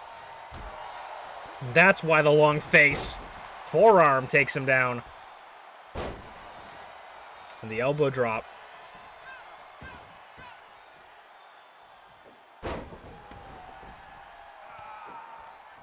Bonk grabs the legs. Dragon screw leg whip. And now Bonk going up top. What is he thinking about? Have you ever seen a horse fly elbow? Floats over into the pin, hooks the legs, pulls the arms close, kick out at 1. A win for a bear could be really big. The bosses upstairs are looking at every opportunity that people take. And if you can pick up a win against any champion, even the tag team champions, it could potentially see a future title shot opportunity. And knowing that a bear is a tag team competitor, has been in the tag team division, boss upstairs might even expedite his championship title opportunities. Bumps him. A bear sent into the corner. Goes for the big boot, gets caught into the tree of woe position. And now just using him as a punching bag. Knee strikes where he's got nowhere to go.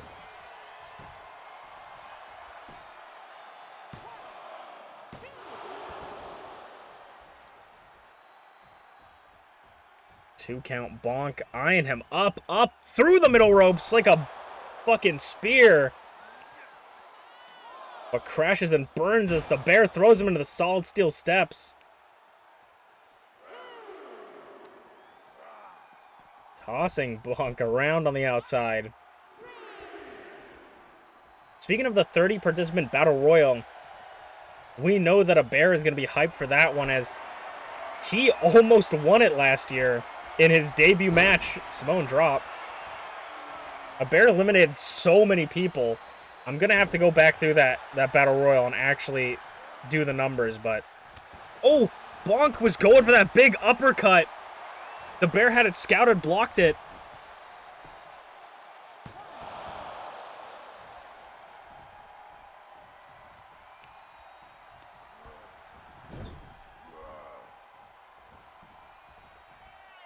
Bonk suplex into the corner, dropping him, dumping the bear onto his head, and that's all that weight just landing on his neck. Or knee drop, excuse me. Bonk going to all corners.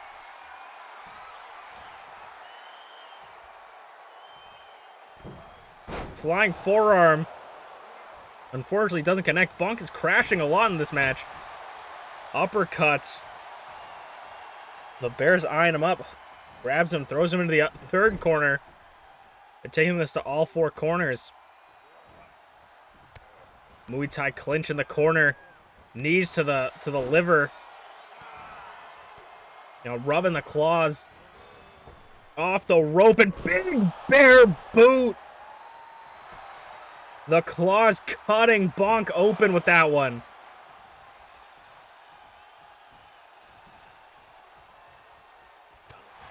Uppercuts galore from the bear.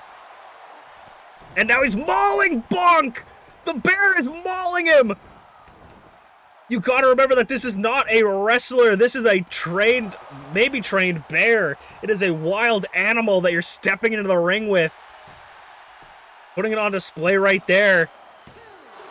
Kick out of 2 for one half of the tag team champions.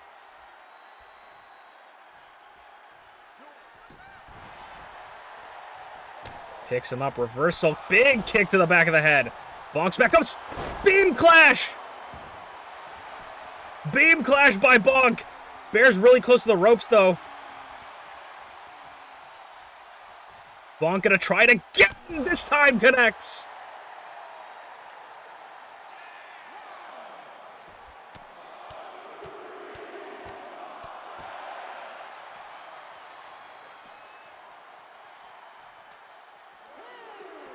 Sending the bear into the barricade. Exactly what it's there for. To keep the bear inside. Sending him into the steps. Chest first on all those corners, and another left hand, another fist to the head. Just punching at his ears and bouncing him off that. They have till the count of 10 to get back into the ring, and now Bonk busting the bear open. Sending him across the ring 6, or across the outside, around the outside.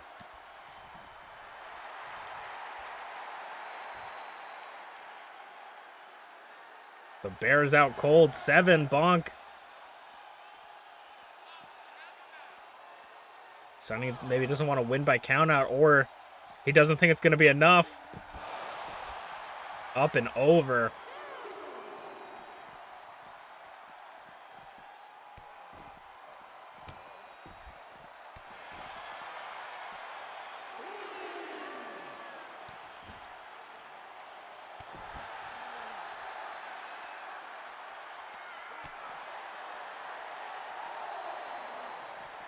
The bear gets Bonk into the ring. Clothesline now. The bear's picking up speed. He's looking a little bit dazed, a little bit darker behind the eyes. I don't know if the bear knows where he is right now, but he just sees someone in front of him. Bear hug. Spine buster. Putting Bonk on his back. Kick out of 2.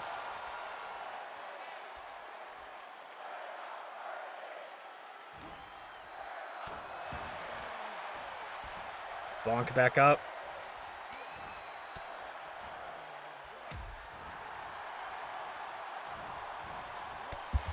Reversal step up Enziguri doesn't quite get all of it, but sends him into the back corner. Now the bear putting Bonk up on top. What is the bear looking for? Oh my god, just tossing him to the outside. Tossing Bonk like a sack of shit to the floor from the top rope.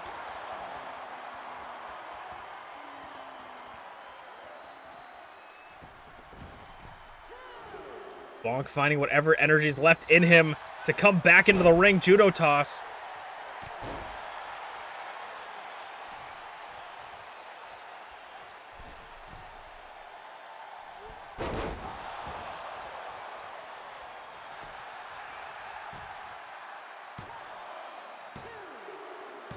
And Bonk takes it. Just barely. From the skin of his teeth, the tag team champion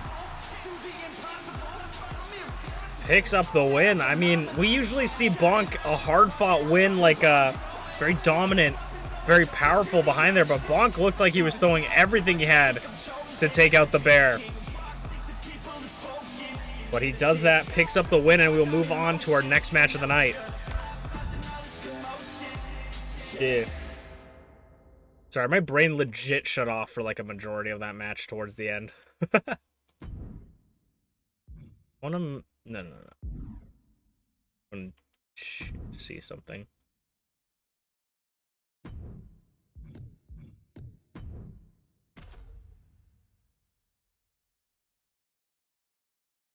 Okay, we'll load up the next match.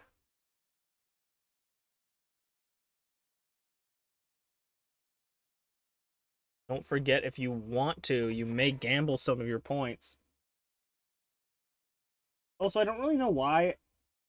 Like, sometimes it'll come up with an option for me to click to autofill, and I do that, and it did it multiple times where it just puts the first letter. I'm not quite sure why that's the case, but let's get into the next match of the night.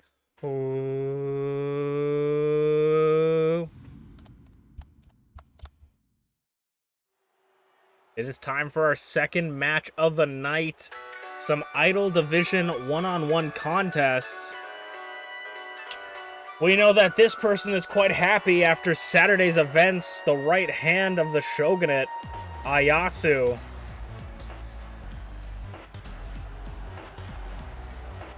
One-third of the Shogunate was the only one not on the show last week, or on Saturday.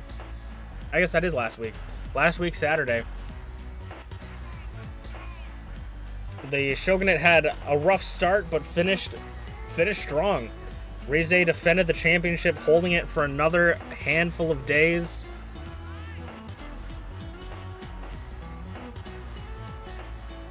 And Ayasu is maybe looking to get another shot at a championship.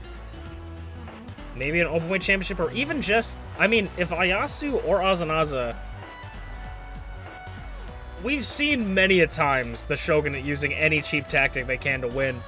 But Azanaza and Ayasu, they could potentially pick up a #1 contenders match just to give Rize the win. And if that happens, like, Rize could be the champion for forever, man, you know?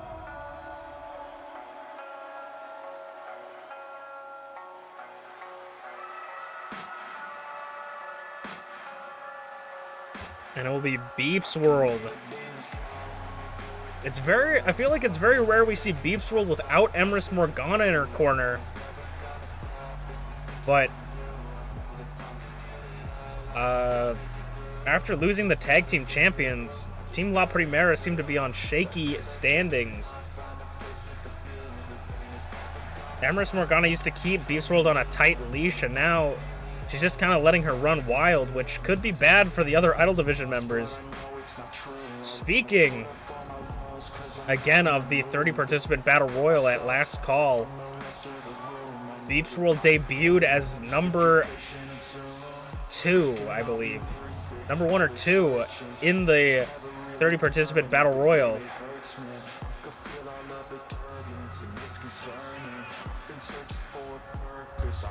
Could we see MintyClovers once again entering that 30-participant Battle Royal and maybe winning it this time?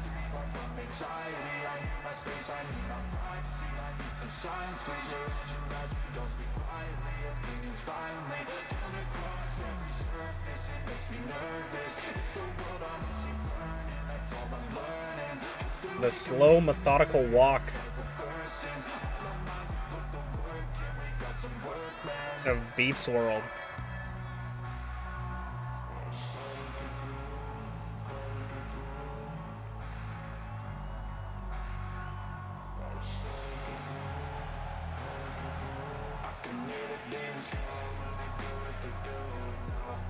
And as someone who has been in the ring with MintyClovers, I have to say that I would not like that to happen again.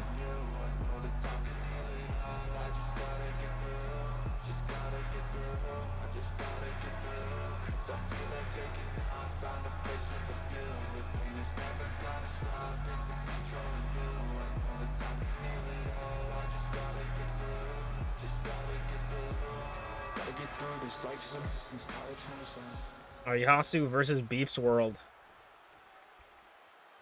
If MintyClovers could get a win over one of the Shogunate's members, I mean, Boss Upstairs might be looking at a potential title shot, at least a #1 contenders match. Because not only do people have to prepare for the 30-participant Battle Royal, but they could just get a championship match going into it. Shoulder into the turnbuckle, and then a big boot straight to the head. Running DDT by MintyClovers. Ayasu back up onto their feet. Ayasu trying to maintain some kind of control, but MintyClovers immediately taking it out.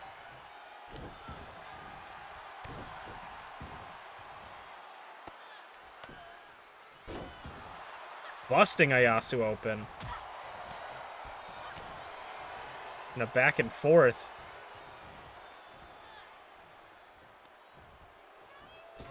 Ayasu sending MintyClovers off the ropes. Back into their slingshotting him back into their forearm. MintyClovers, the arm drag takes Ayasu down. Common battle of red versus blue. The skull end. Skull end by MintyClovers. Knee strike. As Ayasu could barely make it to their knees.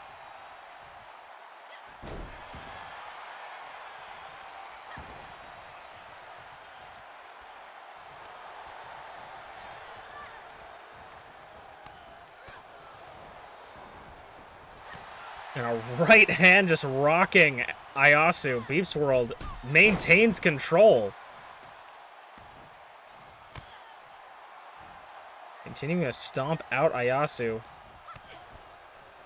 Ayasu, though, as I say that, twisting dimensions, floats over but gets caught into the ropes. BeepsWorld rolls to the outside. So does Ayasu. Elbow thwarted by BeepsWorld, and that's going to plant her onto the concrete.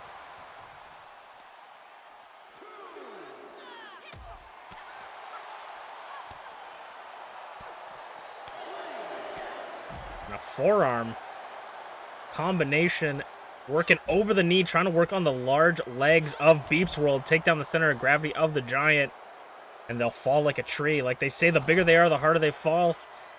And there ain't much anybody bigger than BeepsWorld. Tossing BeepsWorld, though, I say that.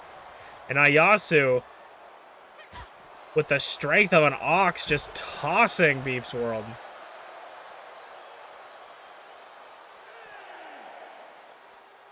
Hey, there is a count out. Ayasu breaks the count. I don't know if that was a smart move. They almost had it. I don't know if BeepsWorld would have been able to make it back into the ring in time. They almost had a count-out victory, but I guess they want to make sure the Shogunate doesn't look weak. Driving BeepsWorld back into the barricade. Elbow drop, but lands on concrete. Sheesh. Switching BeepsWorld around for a German. Now BeepsWorld sending them into the corner of the French-Canadian commentator's table. Right on the corner. My God. Breaks up the count again. Ayasu does not want to win by a count out. Sending BeepsWorld back into the ring. Going up top. I mean, we don't usually see Ayasu dive like that, but an elbow drop to the back. Could BeepsWorld be out of it? Cut on the top right of her eye. Near fall. Ayasu thought she had it.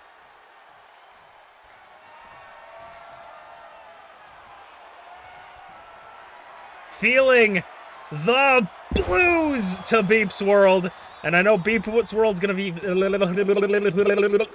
kick at it too. I'm not going to finish that sentence. Could we be looking for another one? Oh, but BeepsWorld had it scouted that time. Up against the ropes and up and over. Practicing for that over-the-top rope battle royal.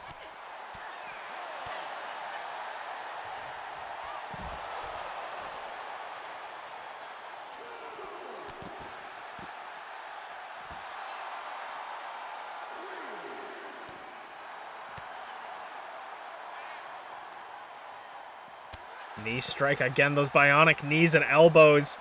The damage is going to add up. BeepsWorld is showing a little bit more emotion than we usually see from a cold, unfeeling android. Or I guess cyborg. 7. I don't know if BeepsWorld is going to be so... Okay, commentator's curse. I was going to say, I don't know if BeepsWorld is going to be so kind as to break up the count, but looks like BeepsWorld is not done toying with her food. Ayasu wasting no time to get back into the ring.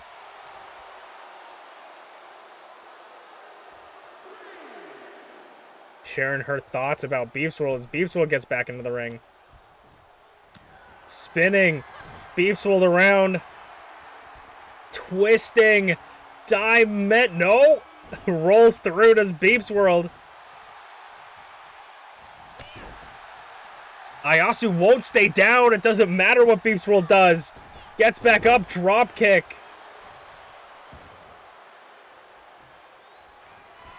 Oh, maybe going for a feeling the blues. BeepsWorld had it scouted again.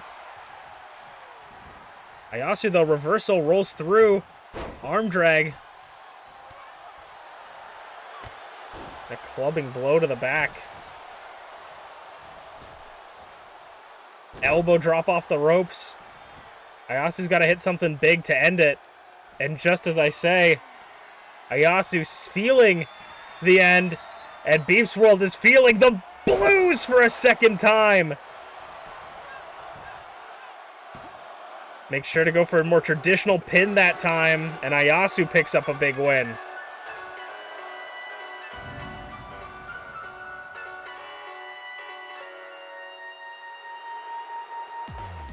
With blood dripping down her face, she takes down MPW.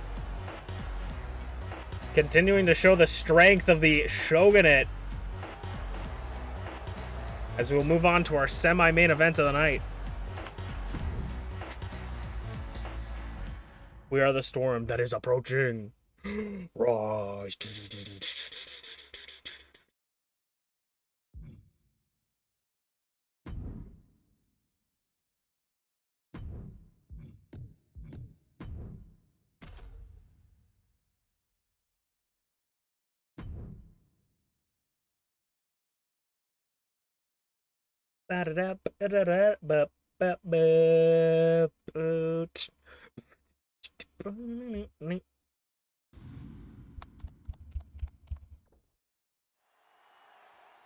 All right, it's time for the semi-main event of the evening. The Dark Horse of MPW will be starting us out for this match. Another Icon Division single first fall to a finish contest. One-on-one, it is Dobby. Definitely a Dark Horse in MPW looking for another shot at the Icon Division Championship. No one expected Greg would be the first one in the coalition to win the Icon Division Championship, but now he's going to have a whole slew of challengers.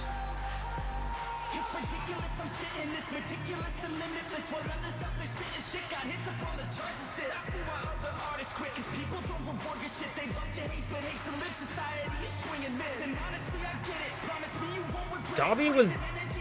I'm never going to let go of it. Dobby was very close to finishing Zarataro's title reign early, but was unable to.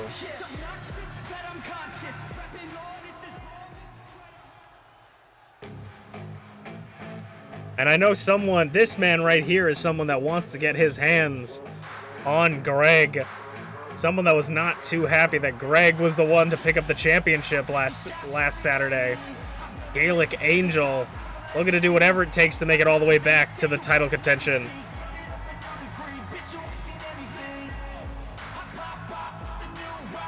Someone that has a little bit of a workplace beef with Greg.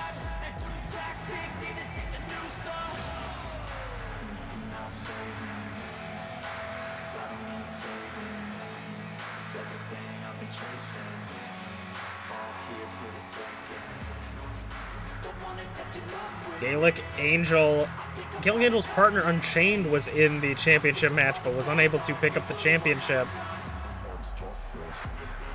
Maybe his tag team partner can show how it's done in making it all the way. We know the Greg Nation stands with Greg.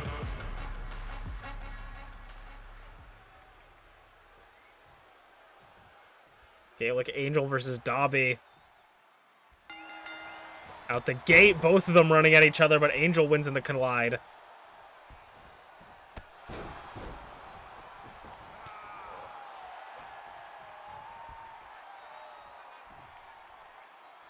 And a jackknife powerbomb from Angel. Dobby's the only wrestler that can fight in dress pants and a dress shirt, as Angel lands right in front of the French-Canadian commentator's table, crashing and burning, sit-out powerbomb onto the concrete.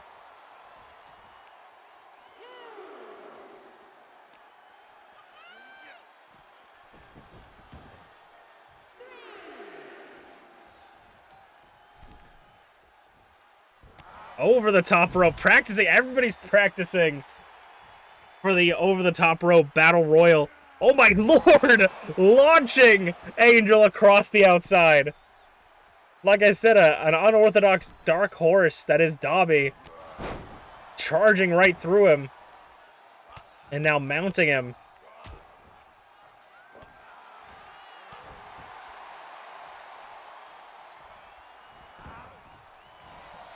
Over the knee, bouncing him head first. These two have a similar style of just wanting to beat the hell out of each other. Not in anything technical. Just, these are two types of guys you would not want to see on the other end of a bar fight. DDT. Imagine getting DDT'd in a bar fight. Jackknife powerbomb, bouncing his head off the turnbuckles. And up and over again this time, colliding. And catching his mark right in front of the French Canadian commentators' table, giving them a show.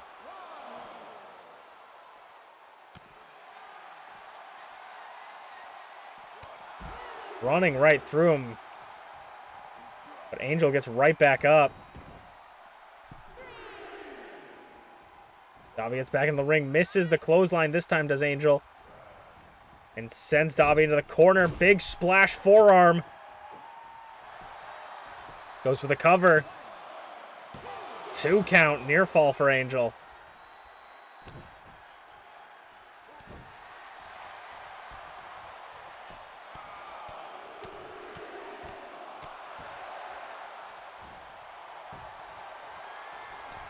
Over the top. Or onto the top rope. Double axe handle.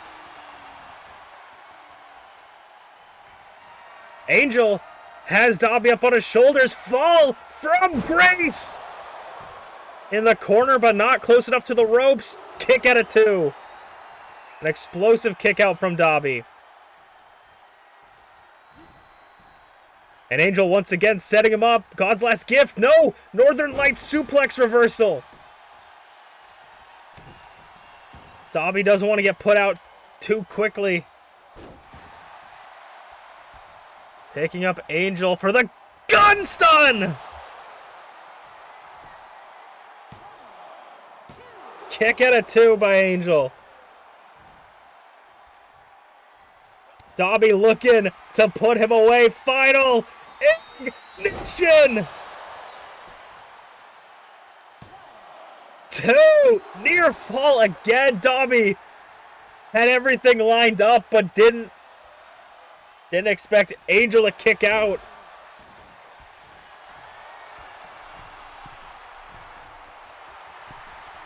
Dobby going up top. What is he looking for all the way up here in the high red district? Caught by Angel. Snatched out of the sky.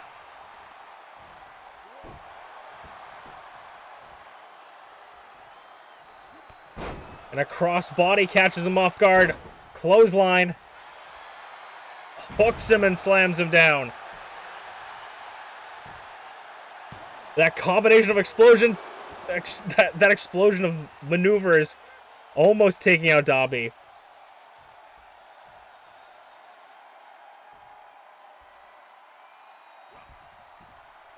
For the second try, God's last gift! But Angel's not done. Off the rope, splash, gets the knees up. Dobby with the double axe handle knocks him down.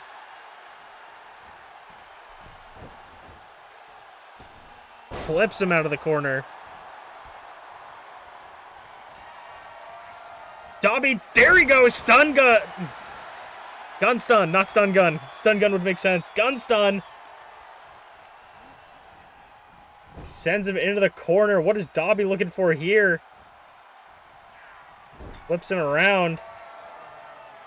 What is Dobby looking for in this corner? Has Angel up in a precarious spot avalanche powerbomb to put Angel away, and he does. Angel's eyes rolling in the back of his skull after that one.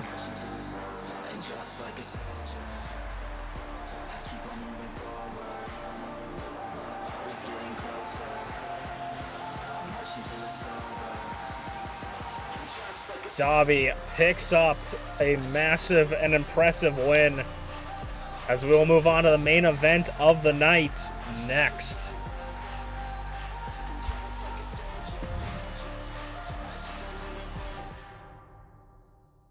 What did you send me in, what is that, Reese? Did you send me there?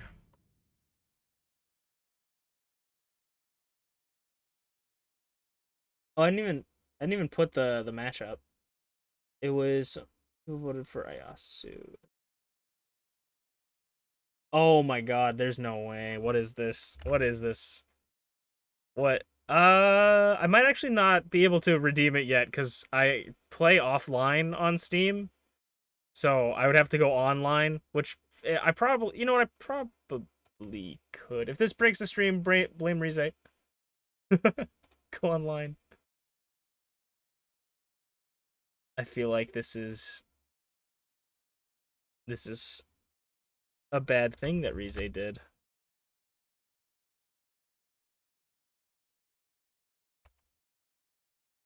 Is this bribery?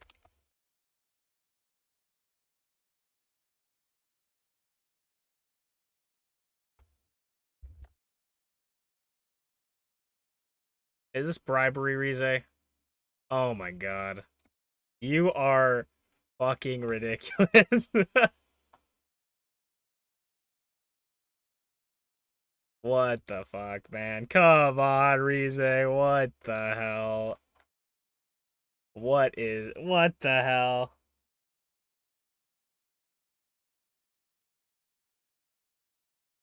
Call it a making your idol division boring tax? Are you saying the idol division is boring, or because you're making the idol division boring because you're winning so much? Is that what you're saying?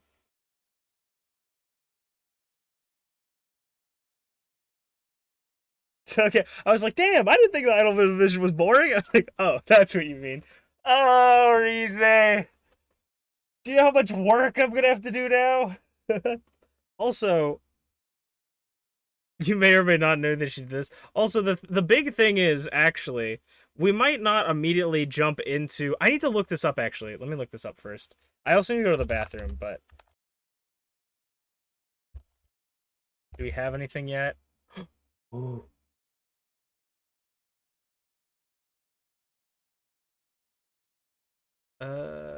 No, not yet.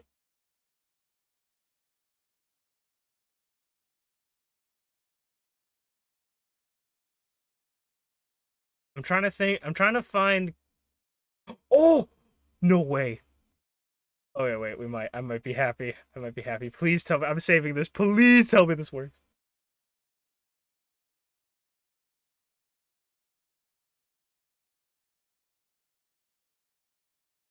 Okay, wait.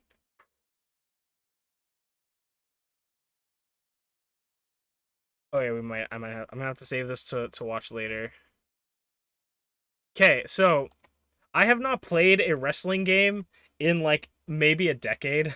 Like I have not actually played the games in like maybe a decade, and this is the one game that has come out where you can't just buy the thing that unlocks everything. So I hate it. But I was also waiting for money, um two for cheats. I need people to make cheat engines. And there, 1 week ago, how to unlock everything in WWE 2K25 PC cheat engine. Let's go. I don't have to play the game. Got on sale with makes me feel better. That does make me feel that makes me feel a lot better. It's 100 gigabytes. Jesus Christ. Jesus criminy. That's a big game. What is what is WWE 2K23? Probably a lot less, but only it's 80, so that's wow, that is I guess 20 more gigabytes. That is a big thing.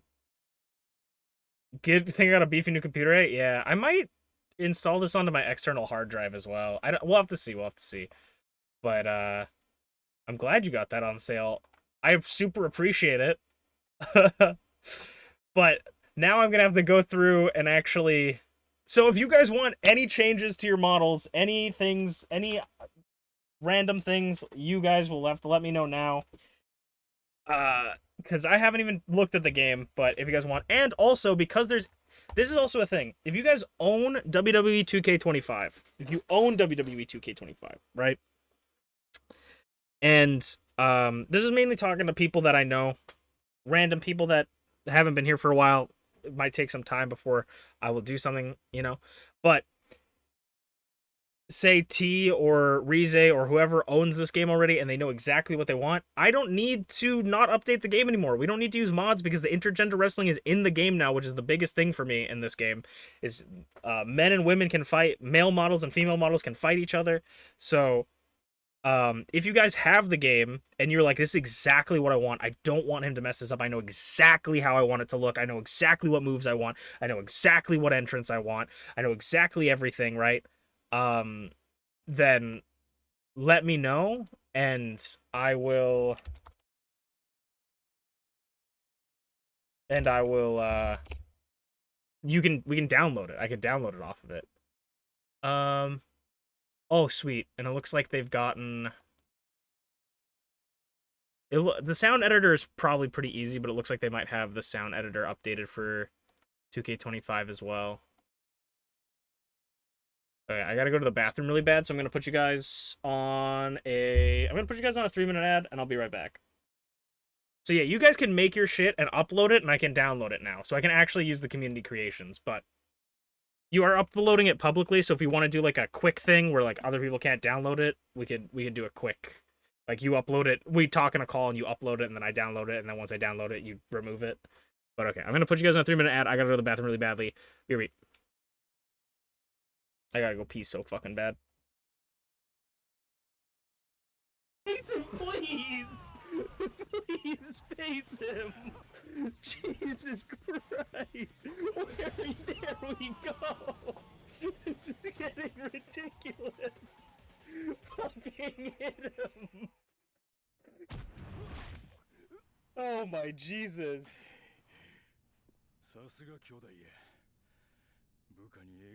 Oh my god! Majima, you treat... Yeah. Alright. So we're gonna just...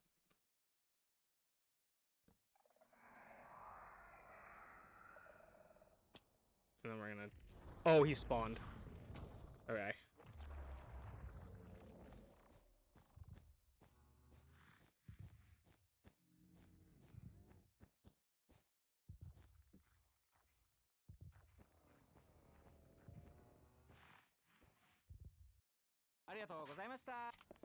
There's a sea grape drink? That sounds delicious.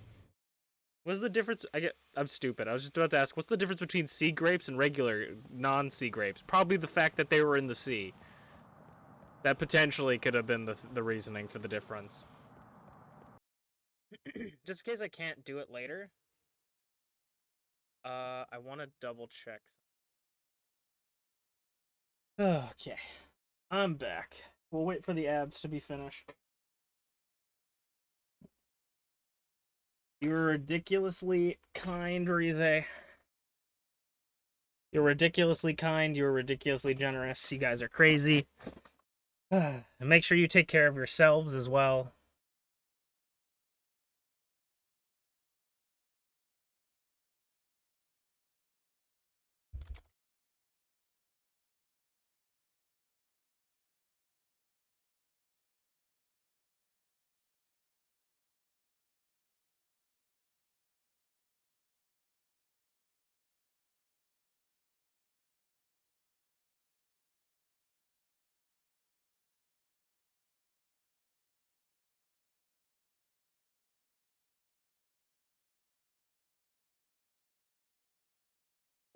I've noticed a lot of people have texted me, so I'm just going through.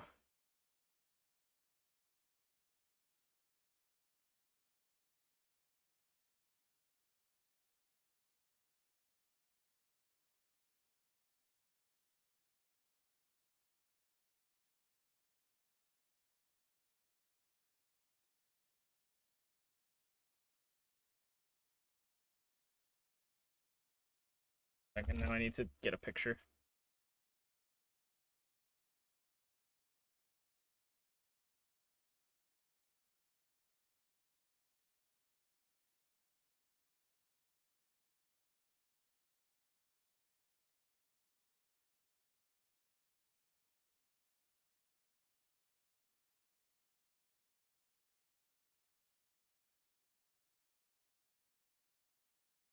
Okay, sorry.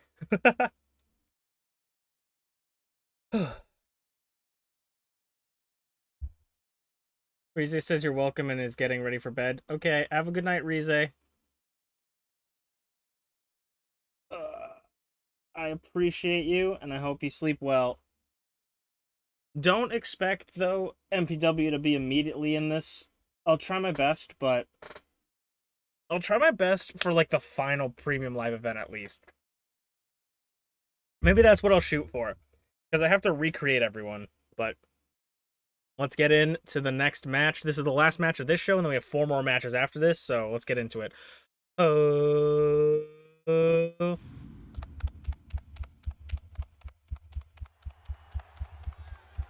It is time for the main event of the evening. The longest reigning and defending Idol Division champion of all time, Rize, coming off of a big defense against Tyranno Maximum, TeaTheShiba, and ShmeepsWorld with Azanazan Ayasu in her corner. The Idol Division champion.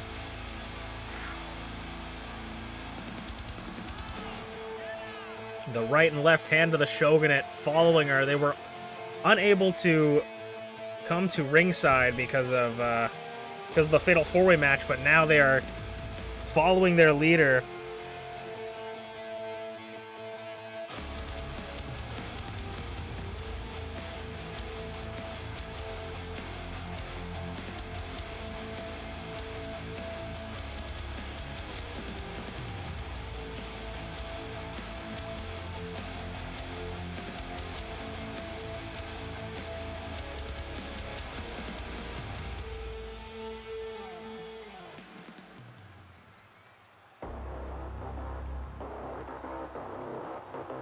And her opponent is someone that was unable to make it to that championship match, but definitely someone that is in contention for the championship.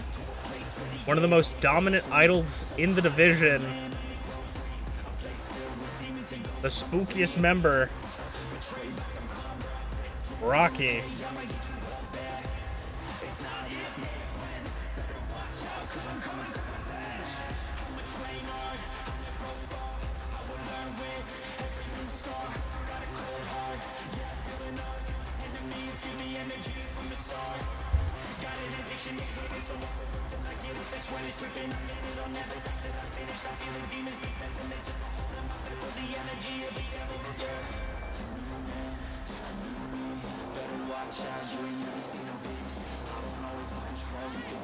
Rocky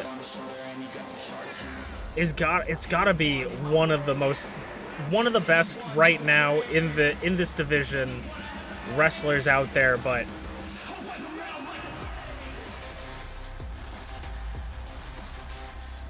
when it comes to getting those big shots, hasn't been able to secure the victory. I believe they're the second longest reigning Idol Division champion of all time. Let me double check that. Yep, 93 days as champion, the second longest reigning.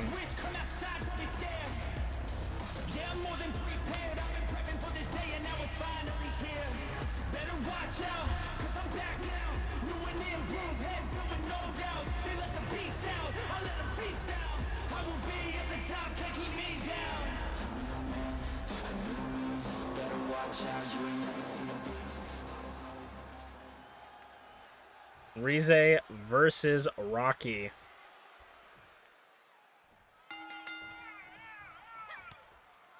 The champion versus one of the most dominant idols in the division right now.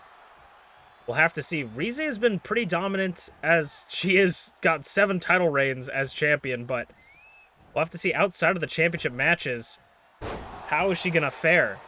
Powerbomb off the rope. I don't know, fancy little thing. But also, she does have the Shogunate in her corner. It's a big bonus. Not only morale, but for them to do some of that sneaky shit. German suplex. Goes for the cover kick out of 1.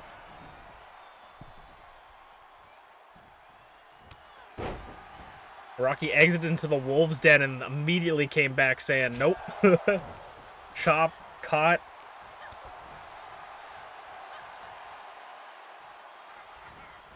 Rize with the toss.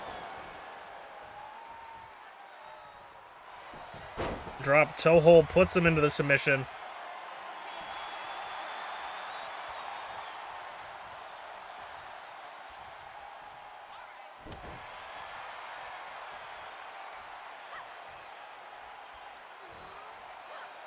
And a big sit-down choke slam.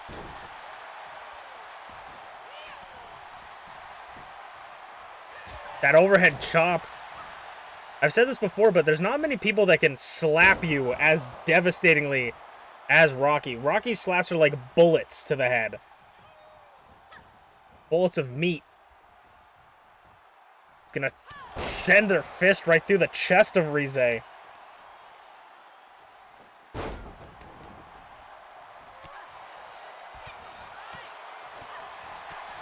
a big boot.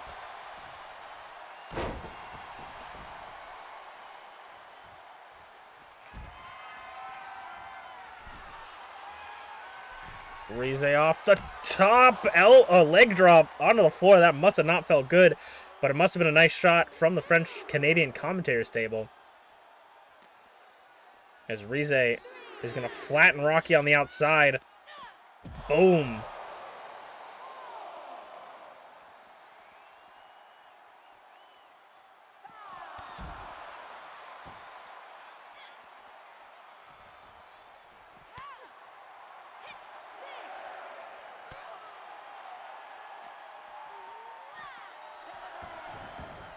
Rocky sends Rize back into the ring at 7.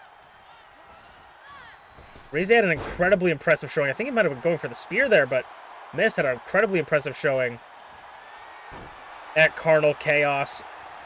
Taking out a lot of her contenders. Hooks the leg, doesn't hold it. Doesn't hold it for the pin, though. Tyranno Maximum nearly took the win, though. Only for Rize to twist of fate, Wrath of God, Ty picking up the win. And that, like I said, that slap from Rocky sending Rize into orbit. It was the cover on the champion. A win against the longest reigning champion would be massive for Rocky. Trying to choke her out, pulling at her neck. And the knees. Go for that back handspring knees.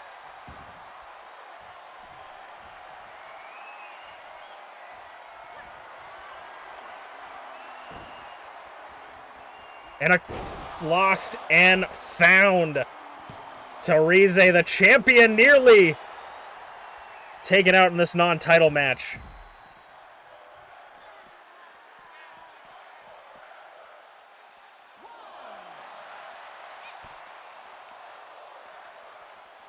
Cravat suplex into the barricade.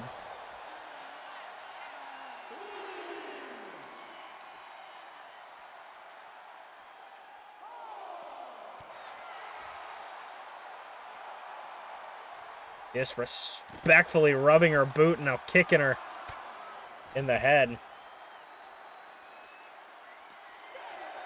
6 count. Rize sends Rocky to the barricade. 7 count. They got to figure out a time to get into the ring. Grabbing judo toss.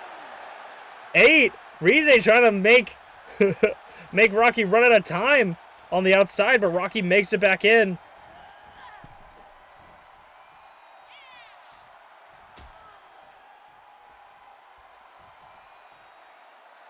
And a back body drop onto the apron.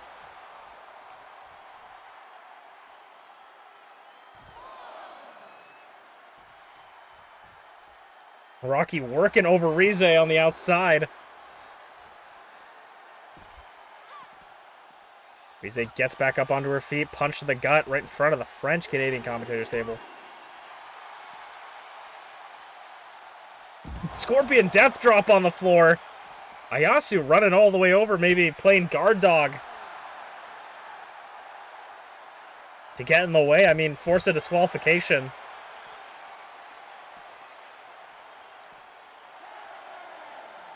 7. Rize sends Rocky in. Finding security in between her forces. 8. Gets on in. Twist of Fate, no! Twist of Fate reversed. Like I said, Rocky is just so dangerous, so strong. Ozanaza throwing in the steel chair. Nearly having Rocky land on it, but is distracting the ref. Could be enough. Tossing Rocky over her.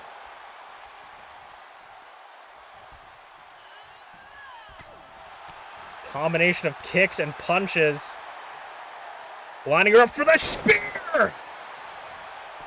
Rize spearing right through Rocky. 2. Kick out of 2.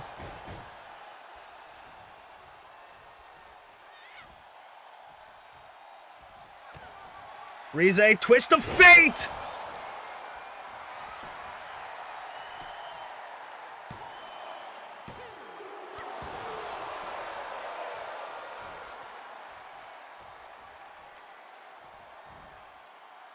Rize going up top.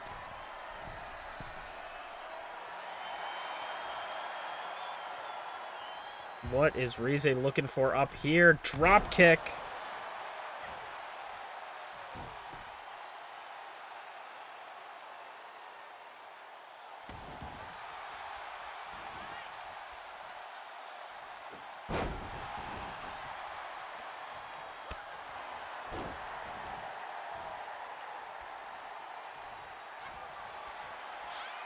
Lost and found. Rocky might have just put the champion out, and she did. A massive win for Rocky.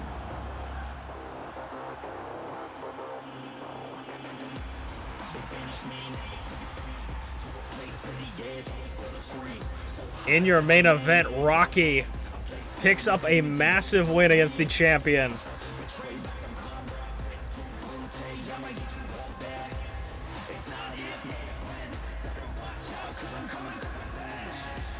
Putting the Idol division on notice that just because the champion has held the title for so long doesn't mean they can't lose. Thank you guys so much for watching, and we will see you guys next week. I was Masu Pro Wrestlington, and this is Masu Pro Wrestling. We got 4 more matches, 1 more show. You guys want to stick around?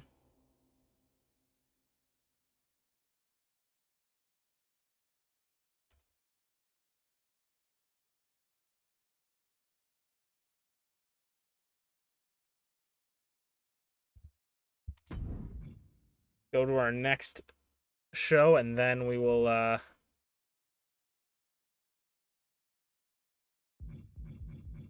gonna set it up, and then we should be done. So the last 4 matches of the night, so hopefully you guys will stick around, and then we'll look for someone to raid.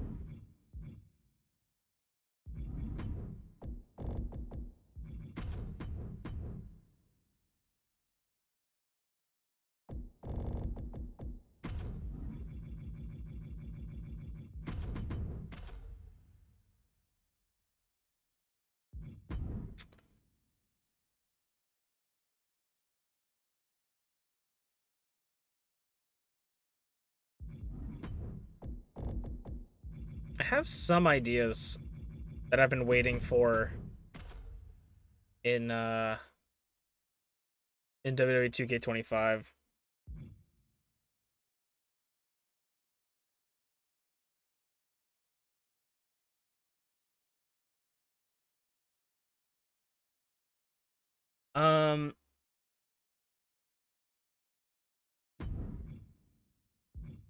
I have some ideas for some things. I don't know really the extent. I haven't really looked into it too much. So I don't know what is different, especially for like universe mode, which I heard that universe mode really is mainly untouched, which is unfortunate, but I don't know what are other things that we can do.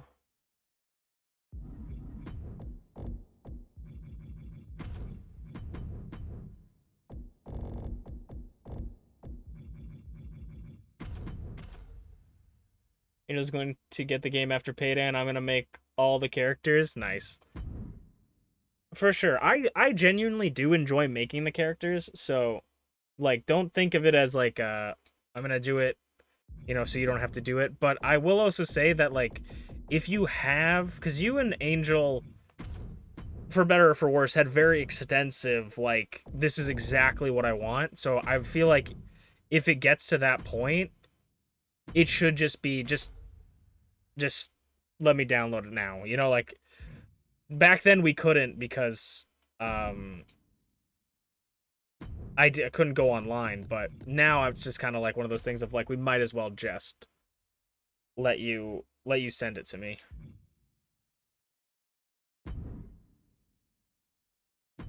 It makes more sense than me going through like a whole zip file of photos. Don't know if everything should be it's not exporting anything, you're uploading it to the community creations. So it allows anyone to download it. So I was saying, like, if you don't want people to download it, like even have the chance of downloading it, we'll have to find a time where we're both on, and then you just upload it for like 20 seconds, I download it, and then yeah. But it should have everything. The only thing that I would have to do on my end is give you your intro music. But that's modded stuff. Yeah. Everything else should 100% pass over movesets and all that stuff. Yeah.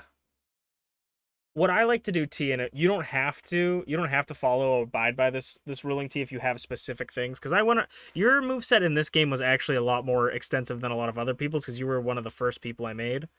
But back in the day, I was going to go through every single person's moveset, go through every single move, and change every single thing. So you have a little bit more customizability. But what I do for characters is a little bit of behind the scenes of how I like to do it, because I don't like to just take like Randy Orton's moveset or like Edge's moveset and put it on someone, because it's kind of boring. So obviously we have the finishers and signatures and all that changed. I like changing those. But one of the things I like to do is find 2 wrestlers or 3 wrestlers or whatever. You love the Boop the Schnoot and the pedigree. I'm gonna have to look for the Boop the Schnoot because I don't even remember where that was. But I'll definitely can look for that too, unless you find it. But what I like to do is I like to take 2 wrestlers or even 3 wrestlers, because you can select specific things from their moveset. So say I look at, like, for Rize, for instance, I did Becky Lynch and Roman Reigns, right? I picked those 2. And I made half, so I went like, so they have like a list of things you can change on your character's moveset. And half of the things, some of them are like paybacks and stuff, and that wasn't something I worried about, or like weight retention, that's not stuff I worried about. But like I would do, like, you know, basic attacks, grapples, or whatever. That's Roman Reigns' moveset. I'd do Roman Reign, Becky Lynch, Roman Reign, Becky Lynch, Roman Reign, Becky Lynch down the line, and then I would tweak things, and then it kind of made some interesting and unique movesets. The only problem is I started using multiple of the same movesets, because I really like those wrestlers, and we have a lot of overlap for certain people. So I'm going to try and not do that this time.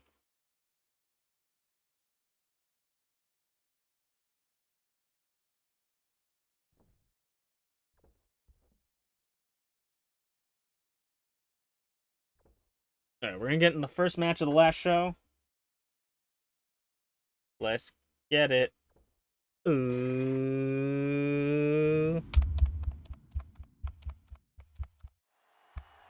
Hello, everybody, and welcome back to Masu Pro Wrestling. I'm your host and sole commentator, Masu Pro Wrestlington, and tonight we are starting off with some singles contest icon division, because we've had a lot of big changes in MPW, and we're looking for the next #1 contender for the Icon Division Championship, newly crowned Greg the Champion.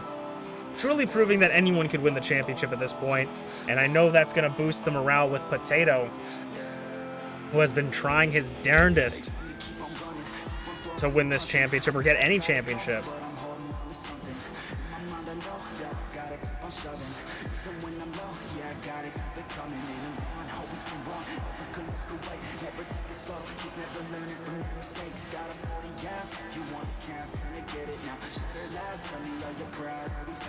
Potato has been one of those people that just can't quite get that championship win. and they are looking for it. But speaking of champions and championship wins, one of the only 2 Grand Slam champions in MPW history so far, Dragthulu, one half of the tag team champions with Bonk, is gonna have to defend it. He's gonna have to defend it later, or this month, at Last Call. MPW presents Last Call. His last chance to defend the championship, potentially. Dragthulu looking to potentially retain the championship with his partner, who picked up a big win against a bear last week. But a win over any champion, I always say, is really worth it. And if Potato could potentially win against a tag team champion, he's not really a tag team competitor, but maybe you find a tag team partner, earns himself a title shot. We would have to see. Dragthulu is a very dominant competitor, so I would not count him out. But if Potato can pick up a win, it would be massive. Win here would be massive for either of these men's stock.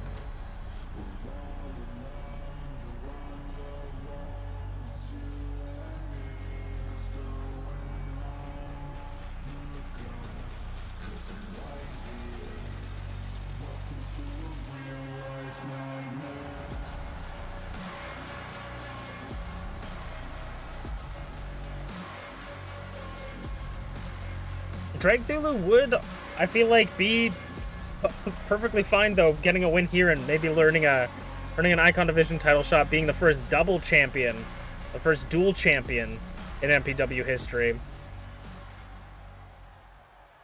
Being a dual champion as the tag team champions is probably the best time to do it, because you only have to defend the championship twice every 4 weeks. Not every 4 weeks. Oh yeah, maybe every 2 months. Sorry, I don't remember. Every other month. Every other month is right. Sorry. Knee drop immediately. Don't listen to my nonsense. We're gonna focus on the match. And a DDT.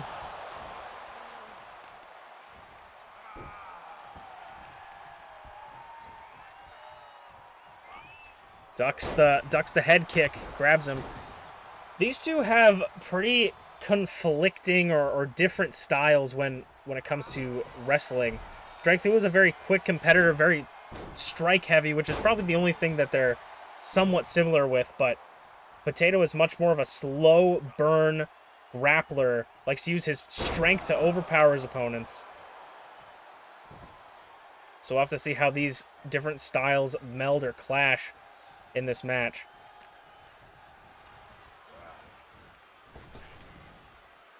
Grabs him off the ropes into a German suplex. And a snap dragon suplex by Dragthulu, already dumping Potato on his head.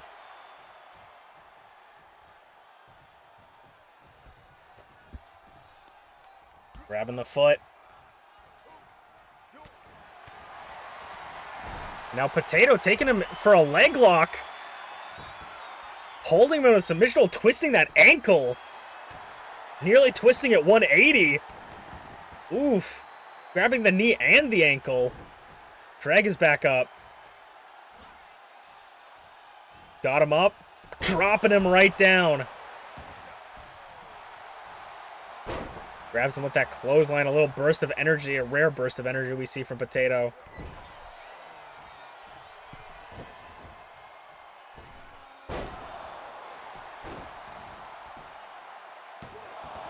Kick out at one.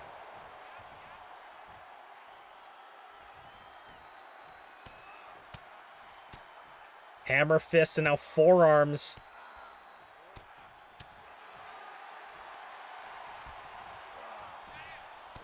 Spinning him around for the Potato plunge. I was going to say both these two competitors, the one similarity they do share is they both have a very powerful and devastating pile driver backstabber that they can pull out at any moment, causing irreparable damage to your head.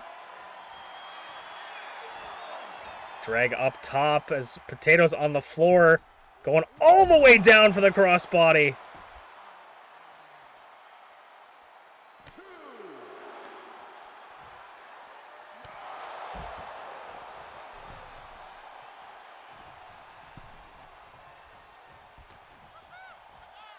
Potato hip toss. And now Potato just picking him up like he weighs nothing. Tossing him around, hooks the leg. Kick out at 1.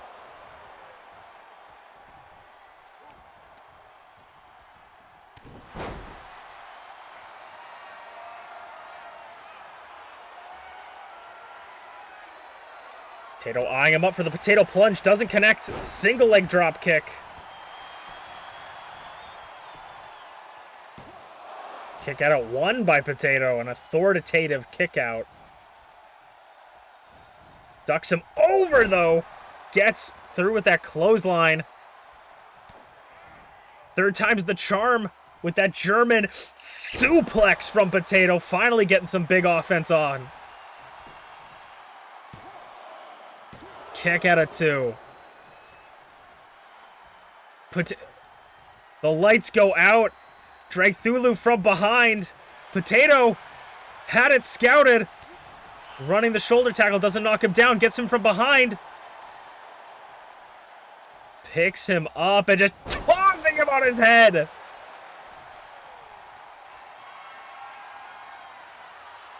Potato looking to end it in a dominant fashion. No, again. Dragthulu has it scouted, but yet Dragthulu hasn't even gone for his big moves yet. As I say that, commentator's cursed. Abyssal Tombstone! Right in the center of the ring. Potato's got nowhere to go, and it might just be a kick out at 2.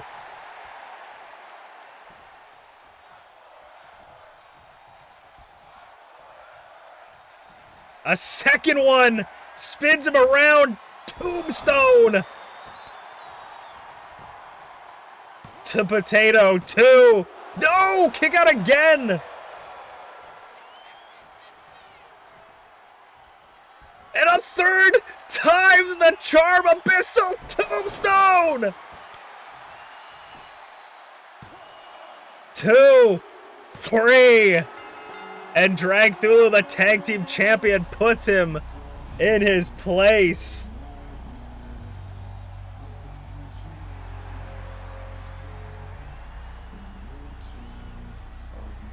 Dragthulu picking up a big win for our opening match, and the tag team champions showing how they're strong separately, but will they be this strong as a unit? We will have to see at last call when they will defend the championship. Let us move on to our next match.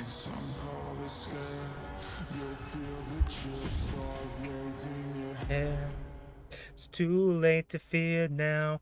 I hope that you're prepared, but there's no getting out. We can feel the energy, dark as a cloud, electrified by panic, terror, and doubt. Dude, that was crazy because Potato went for his finisher like 4 times, and like when you reverse the finisher, you get a lot of momentum, which gives you more finishers. So Drake might have had like 5 finishers at that point because of how many times he reversed it. It was so funny. I was like, why isn't he going for him? He has like 5 now. And then just pops 3 in a row. Like, it's effortless. Something I do want to try and figure out for WWE 2K25 is, so there's a payback in this game called Resiliency, and that's what every character has. It basically gives you 1 free kick out, and that's a lot of the times why someone will hit a finisher and they'll still kick out, and it's cool. I like it a lot, but it does feel like finishers are kind of nothing in this game, so I kind of want to see if I can figure it out and tweak it in 2K25 to maybe not have anyone have Resiliency. Only specific matches have resiliency, specific characters having resiliency, just so finishers feel more powerful than they are in this game. Or I might just make it, because you can tweak how much finishers do, so I might tweak it and make it finishers do like way more damage. But then I also don't want like someone to do the pedigree, for instance, hit them, go for the pin, they hit resilience for the 2 count, and then they just pin them again because they're already so weak, you know? I don't want like that to happen, but I'll have to play around with it. Okay, let's get into the next match of the night. With one of my favorite characters.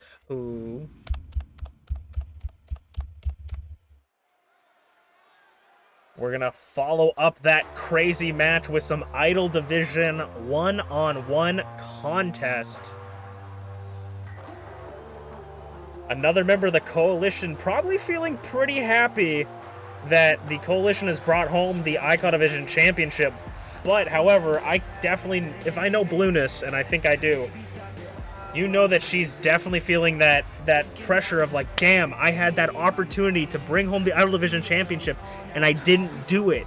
I couldn't win. Blueness might be feeling that, as B.A. Tycho's good little soldier, that regret of being like, I wish I could have pinned Rize and got the championship. I wish I could have got that #1 contenders to get in there. She's feeling that disappointment that she couldn't be the first one.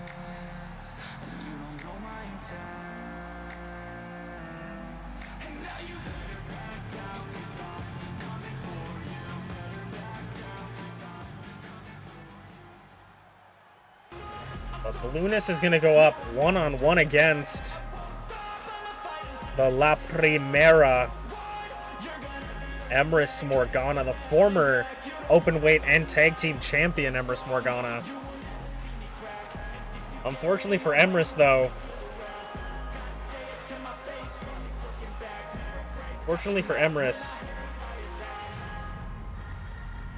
she's, or not unfortunately, but fortunately for Blueness, Emrys Morgana does not have ShmeepsWorld in her corner.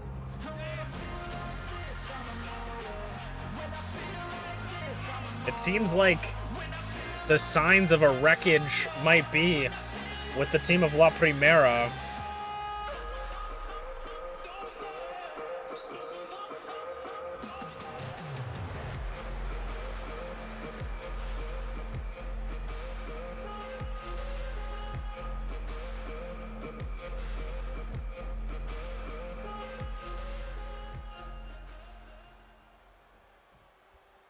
Blueness versus Emrys.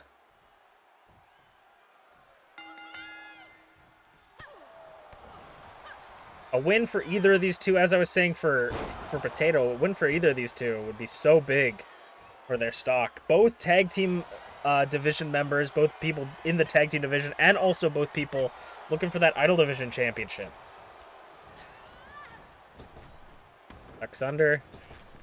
Bumps him. A drop kick from Blueness.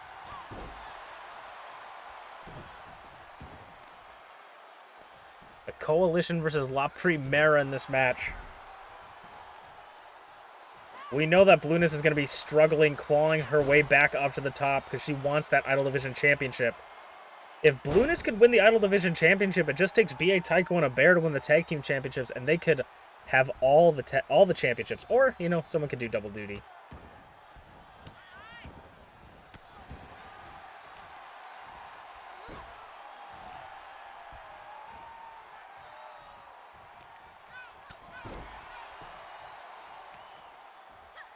And a leaping DDT from Blueness.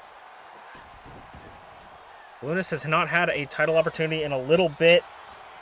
Definitely more recent than Emrys. I don't know when the last time Emrys had a title opportunity. And it's got Emrys in the corner with those forearms. Looking to end it early. Maybe getting on the top rope for a moonsault. Goes for the moonsault. Rolls through, but catches Emrys on the second way around.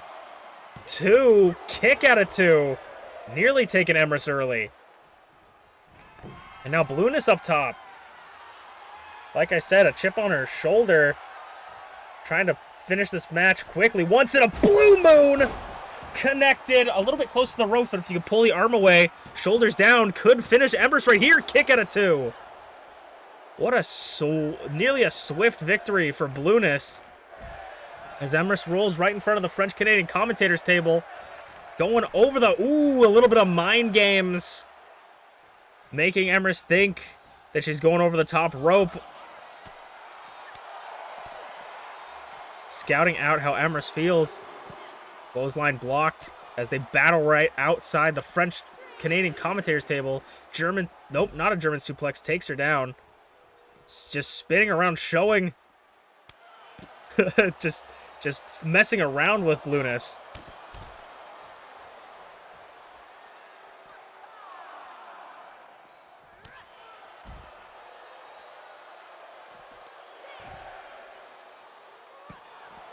Ooh.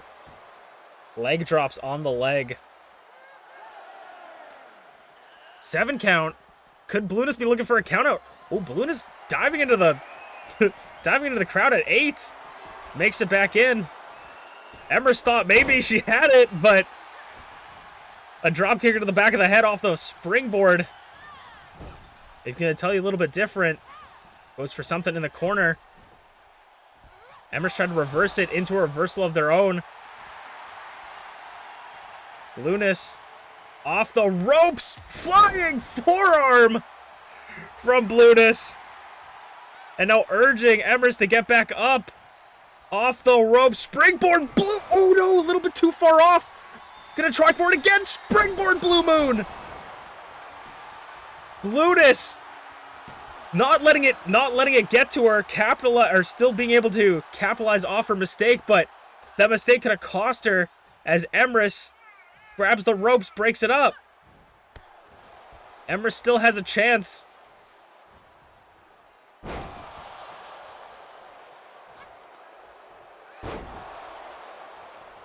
This isn't a high-paced match. Kick to the head. Blueness back up. Emrys back and forth. Sends her into the corner. Get those forearms again. Looking for the moonsault. Will it connect? No, it will not, but catches her again. Can't outflip the flippy one. And Blueness picks up a pretty dominant win against Emrys Morgana. Showing that there's no ring rust on this potential future champion. Season 1's Ultimate Openweight.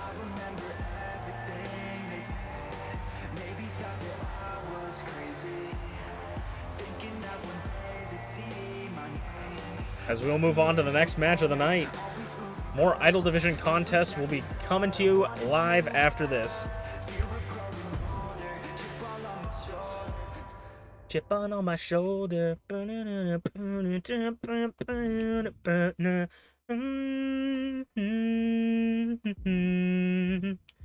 losing my innocence, but they know my intent.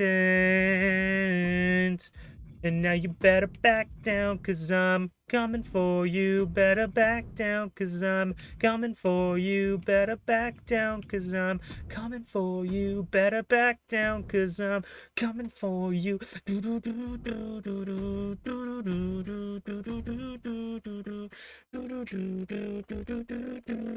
Ty gets it.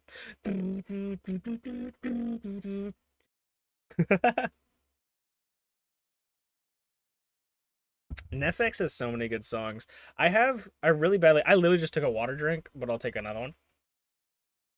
There's one song I really want to use, which I think if I can get all of the models done, or at least the models I need done for the final premium live event of this season for 2K25 and have that done in 2K25, I would love that, because I have a video that I want, and I feel like it would be cool. But I don't know how. I don't know how it will work. Ugh. I will stand up and stretch.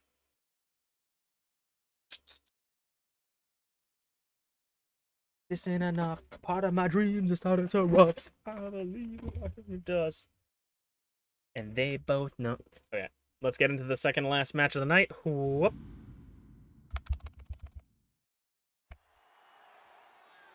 It is time for our semi-main event of the night.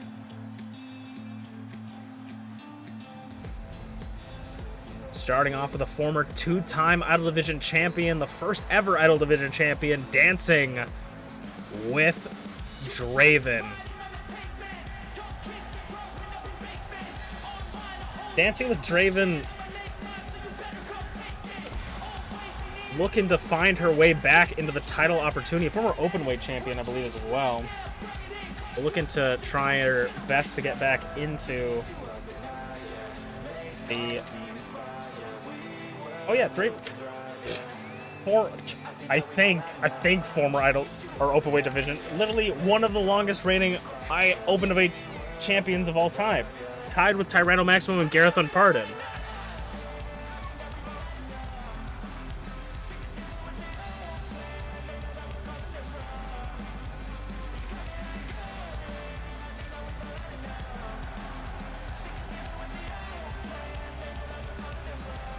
She is looking to pick up a big win. No Man's Land, I feel like, is topsy and turvy, and people are getting their opportunities here. Big upsets, big matches. We've been seeing some impressive. We saw some impressive matches. One from Bonk, one from Blueness, one from Dragthulu. We've been seeing a lot of impressive wins. One from Rocky.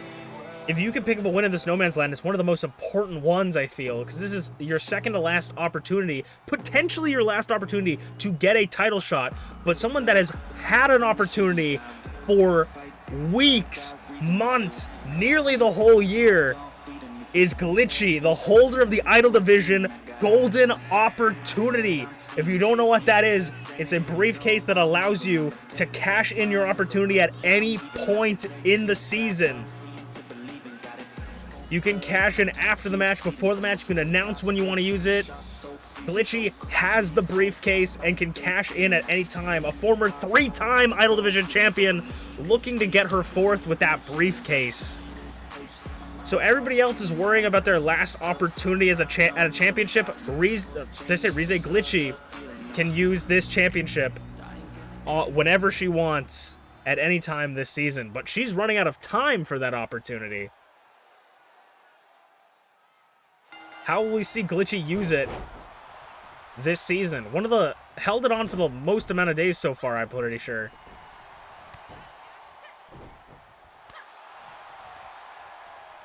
We saw Bonk use his golden opportunity on Flair at Divisions, but was unable to come out on top. BDT. When was the last time we saw Draven and Glitchy in the ring together? It probably wasn't that long ago, but it feels that long ago. These two have been rivals since the beginning. Bear hug, reversal immediately by Draven.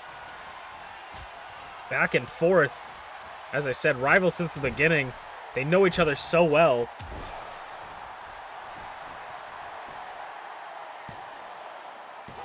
Kick at it too.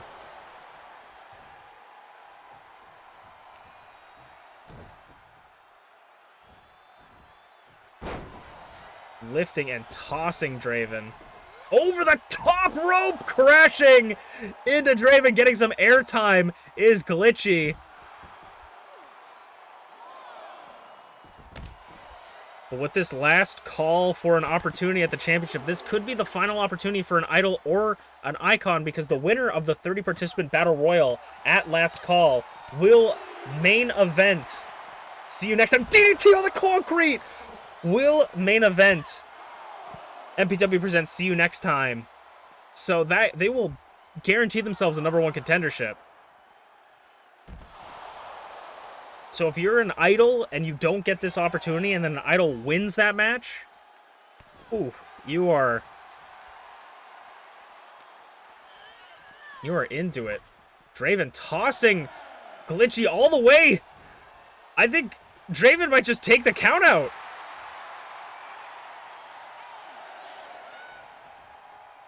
Draven sending Glitchy all the way over. I don't think Glitchy has enough time. Draven taking whatever chance she can get to pick up the win.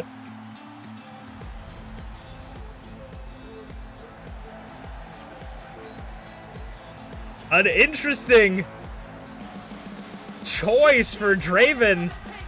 Said, I'm not gonna fight. I'm gonna fight smarter, not harder, and take the dishonorable win against Glitchy, as we will move on to the main event of the night. That was definitely our first count-out win for these episodes. Damn, I'm okay with it. She's like, we gotta end early. Shane's feeling tired. I'm like, kinda. Draven literally tossed Glitchy, like Irish whipped her into the stage so that it would take time. How's it go, Glitchy? How the heck did you get the actual video of me trying to get my child to eat their food? Don't think you've ever won against Draven? You definitely have. You definitely have. Because I'm pretty sure you beat Draven. I'm pretty sure you beat Draven for the title one time. Because I'm pretty sure the Idol Division has a really funny, like, middle part. Because it's Draven, Shmeeps, Minty, then Glitchy. So it's Glitchy, right? Glitchy wins the championship. Then Draven wins the championship. Then Glitchy wins the championship again. Draven has a 9-day title reign. Because Draven cashes on Glitchy. Glitchy wins the shot. And then, that was in Season 1. That was, like, forever ago.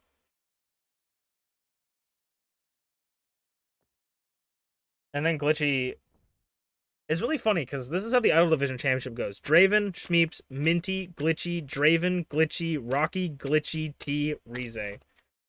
So it's literally Glitchy just trading the title with a couple people. The only 3-time champion in any division.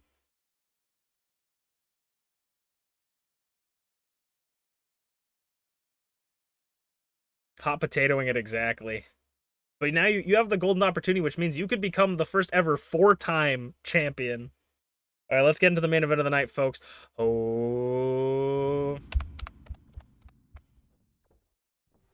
It is time for a main event of the evening after that lackluster match. Not necessarily lackluster match, but that lackluster finish from Draven.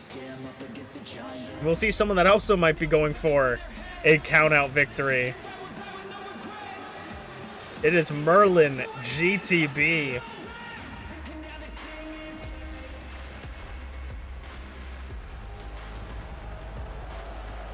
MerlinGTB. I mean, the third member of La Primera, but we've seen this week and last week, it doesn't seem like La Primera is working together as much as they were. It always seemed like Merlin has kind of become an outcast in that team.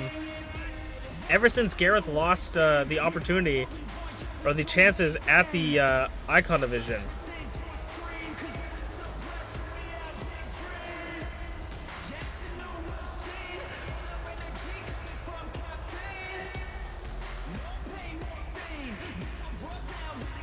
But Merlin, a former 2-time, I believe, Icon Division champion, looking to get his title back.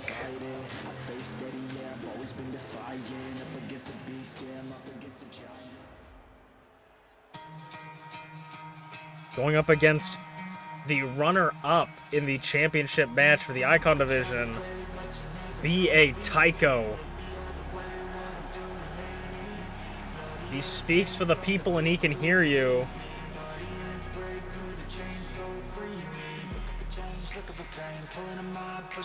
B.A. Tycho.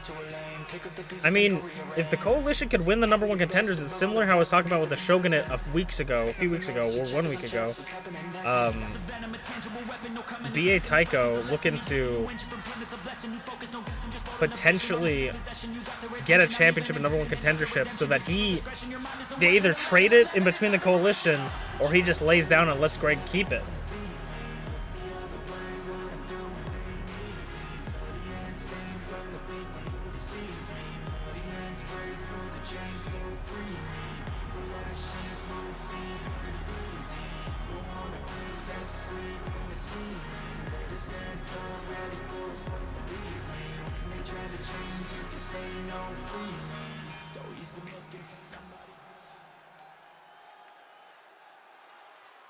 B.A. Tycho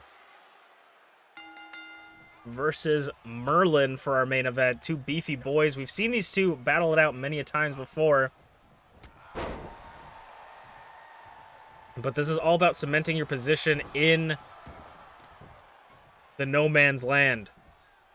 Tossing up and over.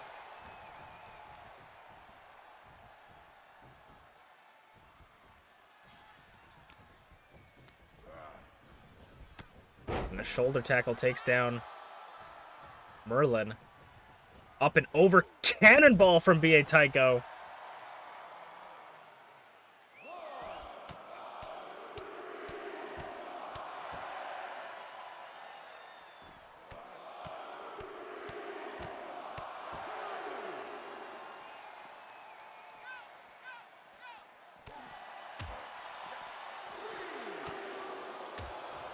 Oh my god, the right hands and lefts as they just battle it out on the outside. Big, beefy men slapping meat right now.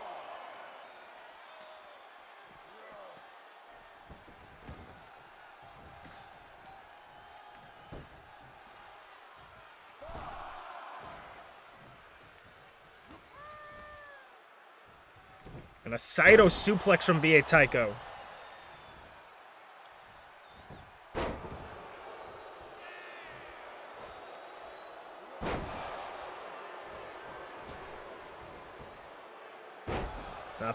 A little shitty splash by Merlin. Merlin is already busted open. Merlin has had a rough season too, I feel, and this is no exception. This match is no exception. But he's not going to let that hold him down. DDT. He's going to do whatever it takes to win.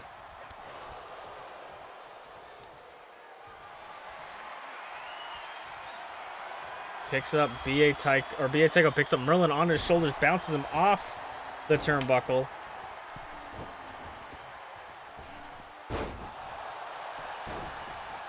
Hooks the leg for the cover, kick out at 1. Sending Merlin into the corner, knees up. Stomping away. And a swinging neck breaker by Merlin. Takes him down, hooks the leg.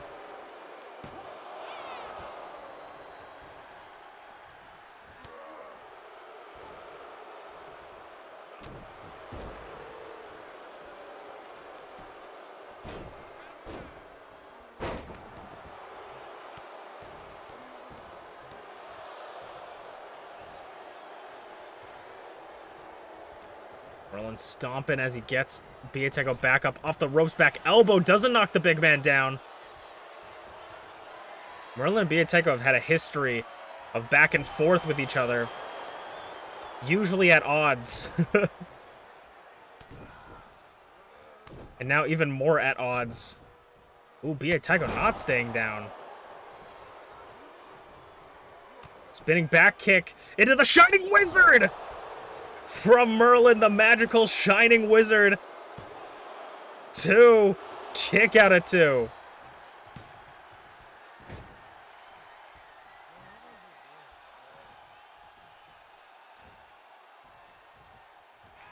Merlin, went for maybe a Seeing Stars. BA Tycho sneaks around behind him and just tossing him up and over.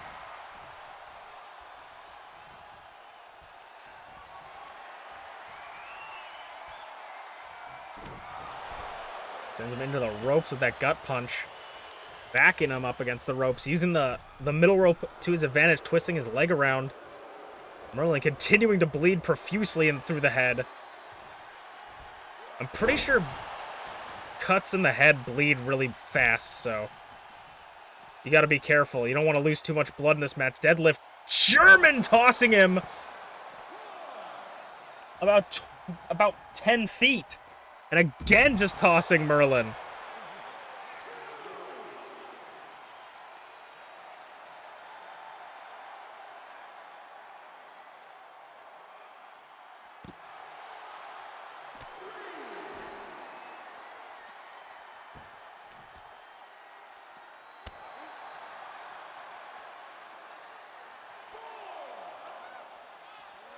Sending Merlin into the ring post. BA Tycho. At a 5 count, Merlin looks a little bit dazed. BA Tycho shushing Merlin.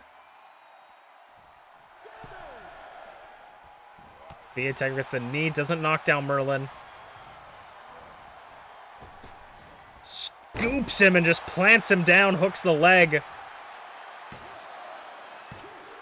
Kick out of 2.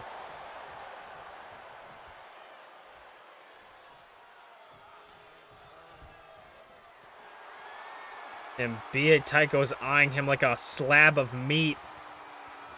A hungry dog would to a slab of meat in plain sight to Merlin. BA Tycho wants to secure himself a spot in a potential #1 contenders match. Merlin kicks out at 2. Spins him around again for the second time in plain sight again, BA Tycho. kick out of 2 by Merlin. The cut on Merlin's face is only getting bigger as the match goes on.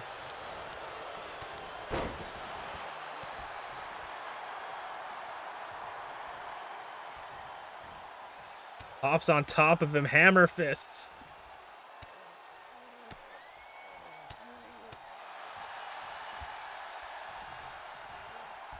And B.A. Tycho going for maybe the butterfly DDT. Reversal by Merlin.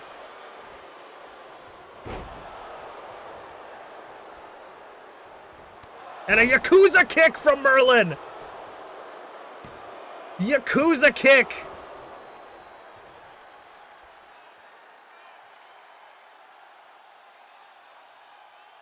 Merlin catching his breath, thinking about what to do next.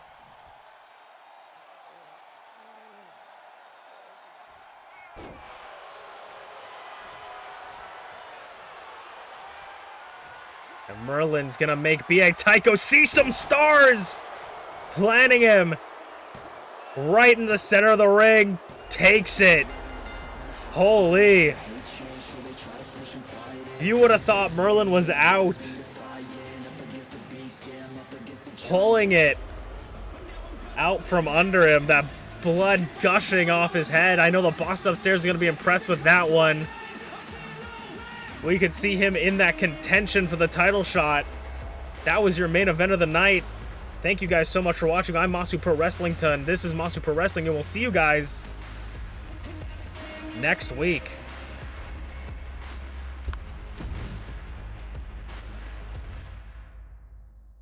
Woo! Thank you guys for hanging out with me. I hope you enjoyed the stream.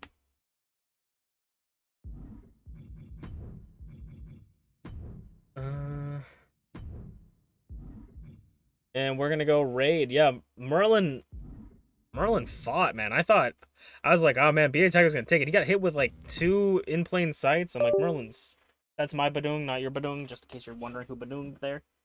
Ugh. But that was crazy.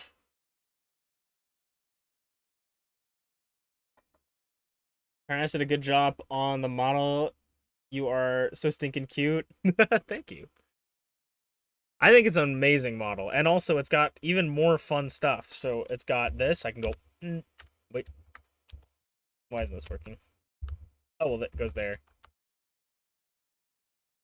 I don't know why the tongue isn't working. I had the tongue set up, but we have this, which is pretty sick. We have this, which is pretty sick, and then we have the classic. So, and we also have a Pokeball, but you can't really see it yet. Maybe when I get hand tracking, I can throw it at you guys. But Ty did so many unnecessarily lovely things with this model, and I'm very happy with it. Go give Ty your money. Hee Okay. We're gonna go. I'm gonna check and see if this person is live before rating them, because friend of the channel